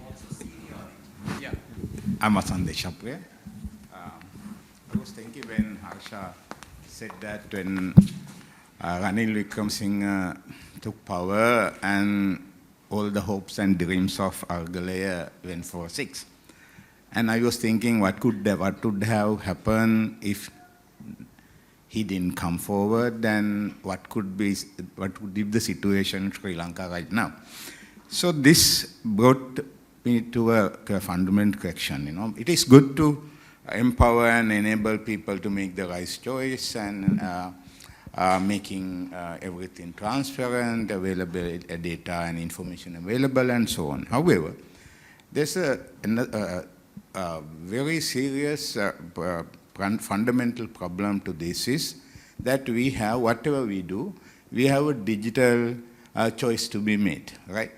I just saw that Namal Rajapaksa has been appointed as the National Council's chairman of the subcommittee for prioritizing national policies, right? So that is the choice that we have. That is, in Sri Lanka, all the political parties have no internal democracy. So it is up to them to put forward people. So we see that we are part of the problem because we voted for the wrong people. But provided that all the people that are being put forward by political parties, what could be the choice that we have? We have the 0-1, where we are going. So I think this has to be brought into a further level, one level up, that 1981 Parliamentary Act has to be changed into say that there are transparency to be improved in political parties and democracy, internal democracy. Basically now Ranil Wickremesinghe has been the leader for so many years, and now that shows that how democratic our country is, our parties is. So that without going into that level, I think we could have the choice choosing the least corrupt people, not the honest or integral people with the integrity. So that is my point. Thank you. Thanks, Vasant. I think we'll call it at that. So thank you very much. I think this gives a good idea, right? Everybody wants to get involved. Everybody has, the sort of common idea. And yeah, so I think, Hasita? Heminda, okay. Heminda, I think. Right. Thank you very much. So I think I'll be very short here because for 2 reasons. One is I'm not a good orator like Peter or Ruanti. The second one, what I'm going to talk about is actually came from the audience. So I think exactly, I think almost quite a few people echoed the same. So I think one of the things that we have seen over the last many years, Sri Lankans are taking a lot of decisions emotionally. So they take a lot of decisions by their heart. Obviously, you have to take that decisions by your heart, but certain decisions are there you have to take with your head, with your brain. So I think we need to educate people. So one of the event here is exactly what we are trying to do is to make sure first we educate ourselves on what's happening in the country, and then obviously the next step is to educate the others. So I think what we have seen is what Peter mentioned on the debt crisis, a lot of people don't know these things, but I think I learned a lot of things from what Peter said. So likewise, we need to, obviously not the same language, but maybe we have to transform that or transfer that knowledge or disseminate that knowledge in a different way where we can speak to the masses. So I am in education sector as well, running a 3,000 student university right now. So I'm very passionate about educating people on various things. So I think what we think is, as it came from you, there's a lot of things that we need to educate people, because we, coming from the IT background, we are very data-driven, and then, but it's not about just data, but it has to portray in a way that the people would understand. So that's why we partnered with the artists, the People's Movement for Artists, because they have the expertise in communicating in a much better way. And for us, what we can do is, we have the expertise, especially the technologies, the IT. A lot of people rely a lot of data on social media, especially the young people. So as you know, the social media is all crap, and people take decisions based on what they see. So we want to make sure that the majority of the Sri Lankans would see the real situation as it is. And so I think as a community of technologists, I think we have a responsibility, not just few people.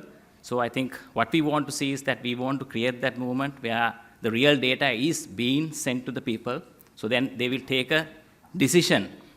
When they have to make a decision, they will take that decision with their, more than the heart, with the brain. So I think that's what we need to do.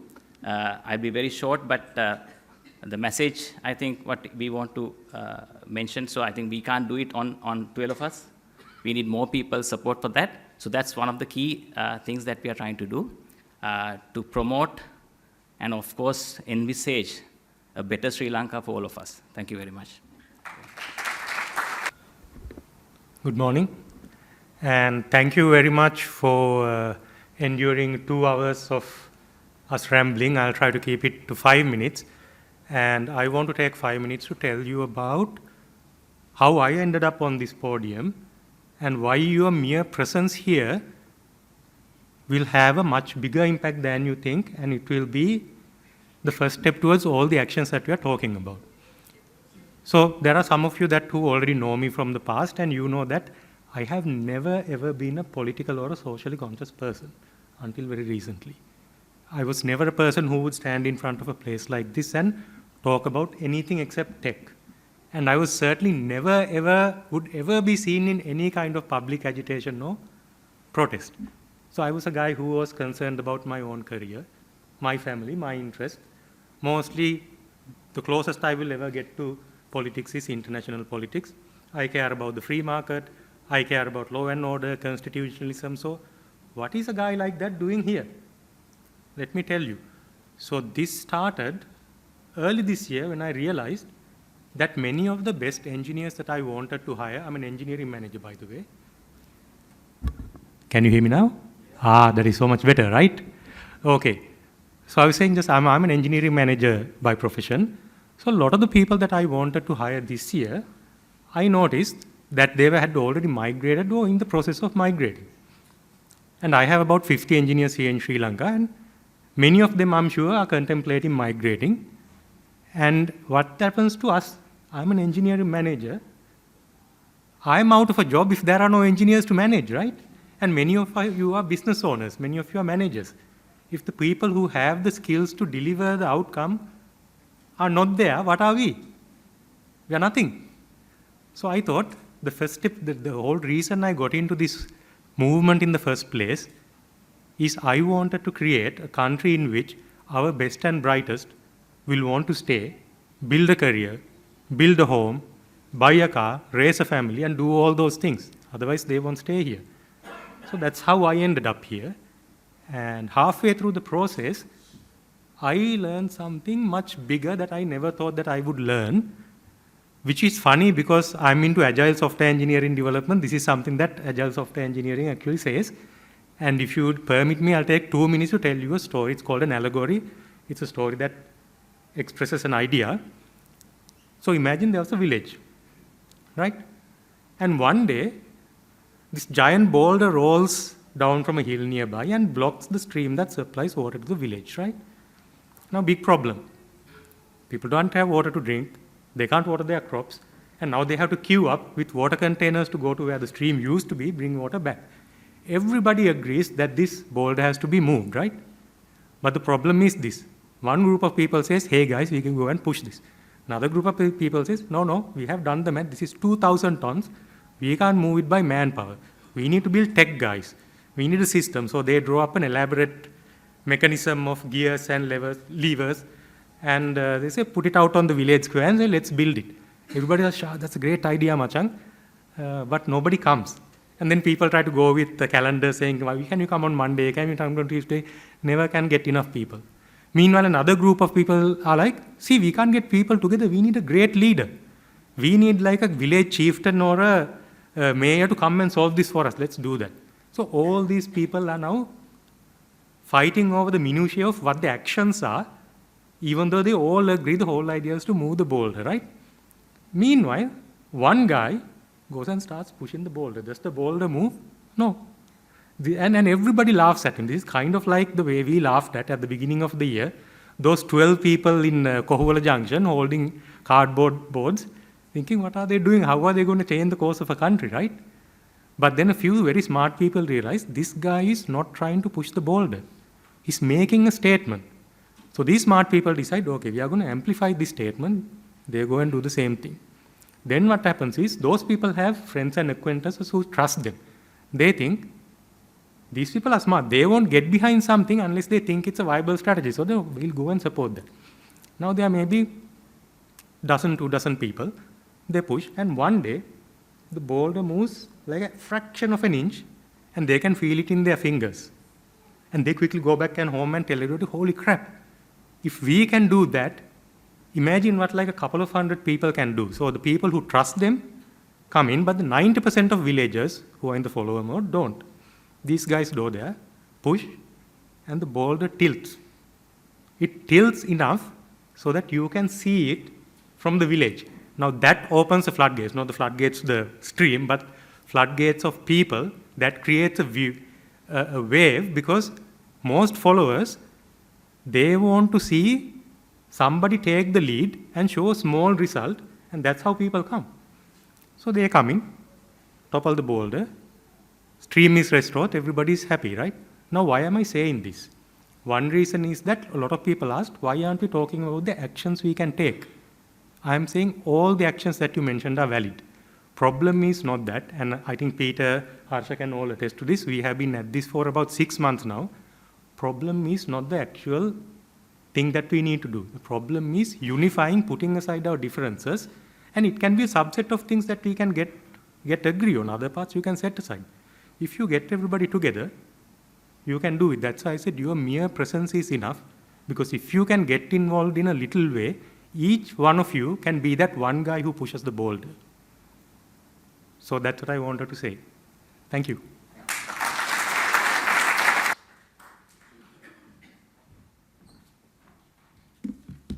Thank you. What a wonderful discussion that we are having today. So in the questions, one comment came that we are in a sinking ship. So deep inside everybody, that we know that we want to do something about it. We want to change the course of this country, the society, and the political system, and so on. However, we were wondering how to do it. Should we do it by ourselves? Do we want to get labeled as one challenge in the system? Or maybe some people were doing it on their own capacity individually. But here, today we are building a body to come under, that everybody to come under in one body and make a bigger voice, stronger voice, so that we can be one common entity that we talk about and we take our voice be heard. So that entity is IT professionals for people. So we have a clear purpose. Our purpose is enable and empower people. So how to enable and empower people is by giving them facts and figures and the analytical data and the conclusions that come out of it, and also by coming up with action plan. And one person was asking, what is the action plan? So who provide action plan? So it must be done by ourselves. So we have to come up with the action plan, we have to come up with the facts and figures, we have to come up with the analytical data, we have to come up with the conclusions, and we have to take them to the people. We have 3 clear objectives. So sovereignty, debt burden, and the national resources. So we are going to create 3 work groups. So these 3 work groups, people here and people that are there to be joined to this organization is going to get together and create these work groups to come up with that action plan that somebody was asking at the Q&A session. So we have to go and first identify what are the issues under each of these objectives. Thereafter, we have to find facts and figures, and then we have to process them, organize them, and we have to come up with the action plan, how to come out of those issues, and what are the answers for those issues, and how to take and educate masses about these issues that the country is facing, so that we can get everybody in this country, 22 million population, to voice against whatever the corruptions and mismanagement and the issues that are there in this country. So I urge every one of you and also to take this message out and join in these work groups to come up with that action plan. So here today, we have QR codes placed outside. So one is near the lift, and one is there when you're going out for the refreshment area, and even at the area where you're queuing up for the refreshments, there are 3 places where the QR codes are being placed. And in these QR codes, once you scan the QR code, it will open a web page, and there you can fill your details, and you can select for which objective that you are subscribing for, which objective that you are interested to get involved to further develop and do the action plan that I was just explaining. So one person can subscribe to 1 or more objectives. So thereafter, these work groups will get together and have more brainstorming session and come up with this, the facts and figures and whatever that is required to take this to the masses. And Peter is going to talk about the alliances. So these work groups in this organization may not be able to do it on their own. So these work groups will have to further have discussions and get together with other the similar interest groups in other organizations and create a much broader action plan that can be executed to achieve our purpose. So thank you for coming here. Before you go out of this building, I urge you to scan and volunteer to these objectives and to come and subscribe to these work groups to action on them. And I invite Peter to talk about what's next. Thank you, Aranga. I'll keep it really brief because we must try and stop by 12. So it's very simple, really. Our meeting you here is to call for volunteers. That's the main objective. If we can form a very active movement under the banner of the IT professionals for the people, I think we can do something. So volunteer, and it's with you that we want to build the next steps. And we want to focus on those 3 things. Now on sovereignty, for example, is it okay to be indifferent to the fact that there is a rehabilitation bill that is being proposed? Why is this for? I mean, given the problems we have, is that our priority? Or is that even necessary? What is this? Is it a concentration camp? What is it? Should we be interested? Should we intervene? Like the Bar Association had done and said, nothing doing. So these are matters that we can discuss and decide what do we take as priorities. I mean, this is what led to camps, no? In some countries in the world. What is this notion of rehabilitation? So that's just an example. The Prevention of Terrorism Act, for example. So these are matters that we don't want to impose on anyone. So the group that meets on sovereignty picks one and say, let's act on that. Likewise for the debt, what can we do specifically? For resources also. Now I also represent the artists of the people's movement. We have decided to focus maybe on one thing which probably could be the mana issue, because that covers all three aspects.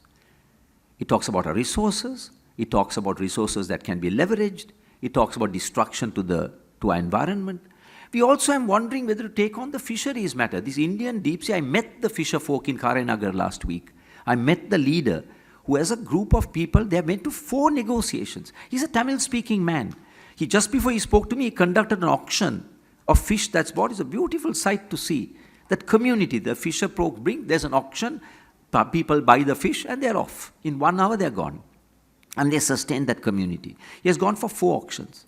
He says that the trawlers come and completely, he says it's like an open mouth, and he opened his mouth like that. And he said there are weights that pull the bottom down, and they'll trawl the entire bottom of the ocean. Sometimes they catch nothing, but they've destroyed a huge section of our marine life. So he says there's one type of fish that's gone. And India, they run out of fish. And they're talking about this. So will that be one issue that we can focus on? So these are matters that we can talk about. So the idea is to use, particularly what is the skill that we have? Data, right? Now one of the IMF conditions, interestingly, is data-driven monetary policy, fiscal consolidation, phasing out monetary financing, and so on and so forth. I'm just saying, I'm not saying we subscribe to the IMF policy, but data is important and we are good at that. And there are companies here like Thikshan has said, I'll give you the platform. So can we use data to get at the masses and help, for example, the fisher folk? We can say, here is the fish that we have, here is the value of this, here is what we are losing. We can make data. Then even those guys can be empowered to deal with a big natural resource that we have and we are losing, and livelihoods are lost. So, to summarize, like Ruanti said, can we as a group, all of you have come here of your time, why? You all have means, because you have a consciousness that we can do better for this country and its people. Bhumindra, with your volunteering, you all created a huge, powerful service for the ambulance. You work voluntarily, am I correct? There you go. And created something that is there, we can touch and feel and see it. So volunteer. Don't do this, if I finish with all my family and my business and all, if I have a little time, I'll give for this. Don't do that. Give some of your valuable time for this. And then we will try to build alliances. Our first alliance we're hoping to build with the artists. They are good at storytelling. We are good at data. If we combine, we can have a powerful movement beginning, maybe the Bar Association, maybe the teachers, maybe the doctors, the scientists. We can pull them together and form a broad alliance and say the alliance for sovereignty, social justice, equality, whatever you want to call it. That will be a powerful people-driven movement that can do something for change in this country. So I ask you, join us. Can we use the example of the Aragalya and imagine a different country? We are not poor. Remember that? We were robbed. If there's one thing we want you to take from this is, we are not a poor nation. We have been robbed. And we put a stop to this. And we recover. And we rebuild. Imagine a better future. Join us. Use the key code. We see what we can do. And thank you all for coming. And I thank Dinupa and Nadika, who will now perform a final song before we go and have tea and discuss. Thank you very much. Big hand to Dinupa and Nadika. Imagine by John Lennon.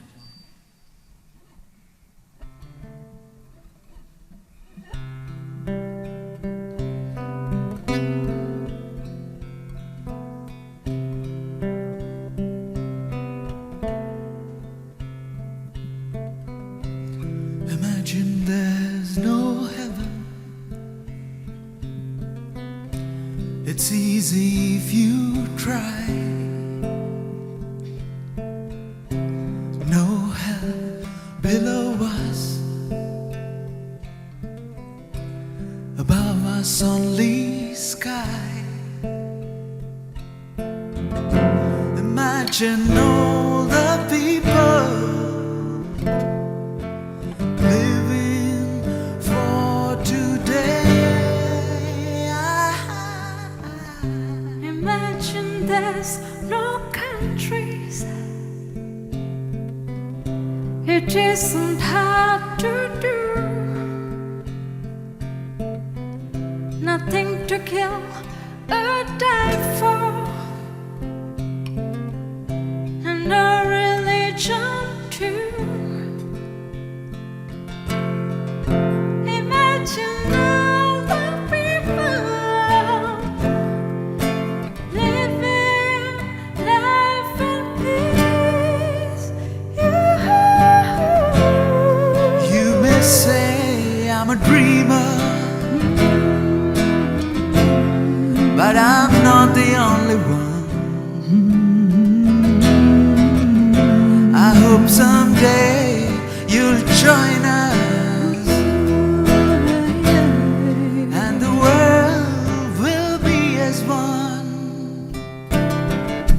Imagine no possessions.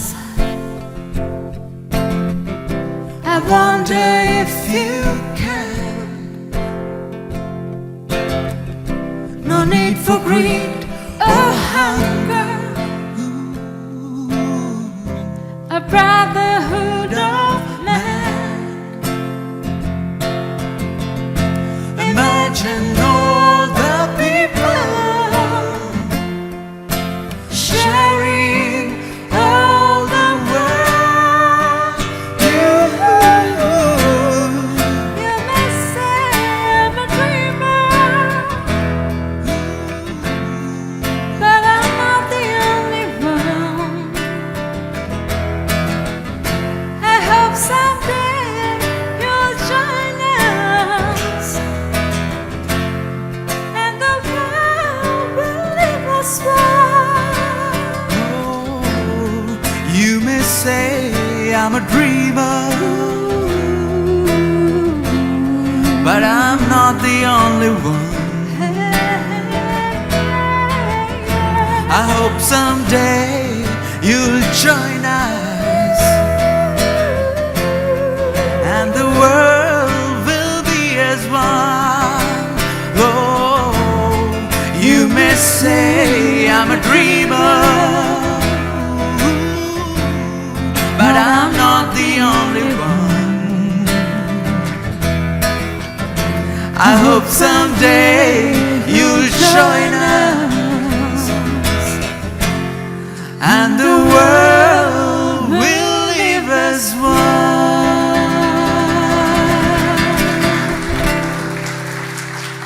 අරගලයට ජය වේවා.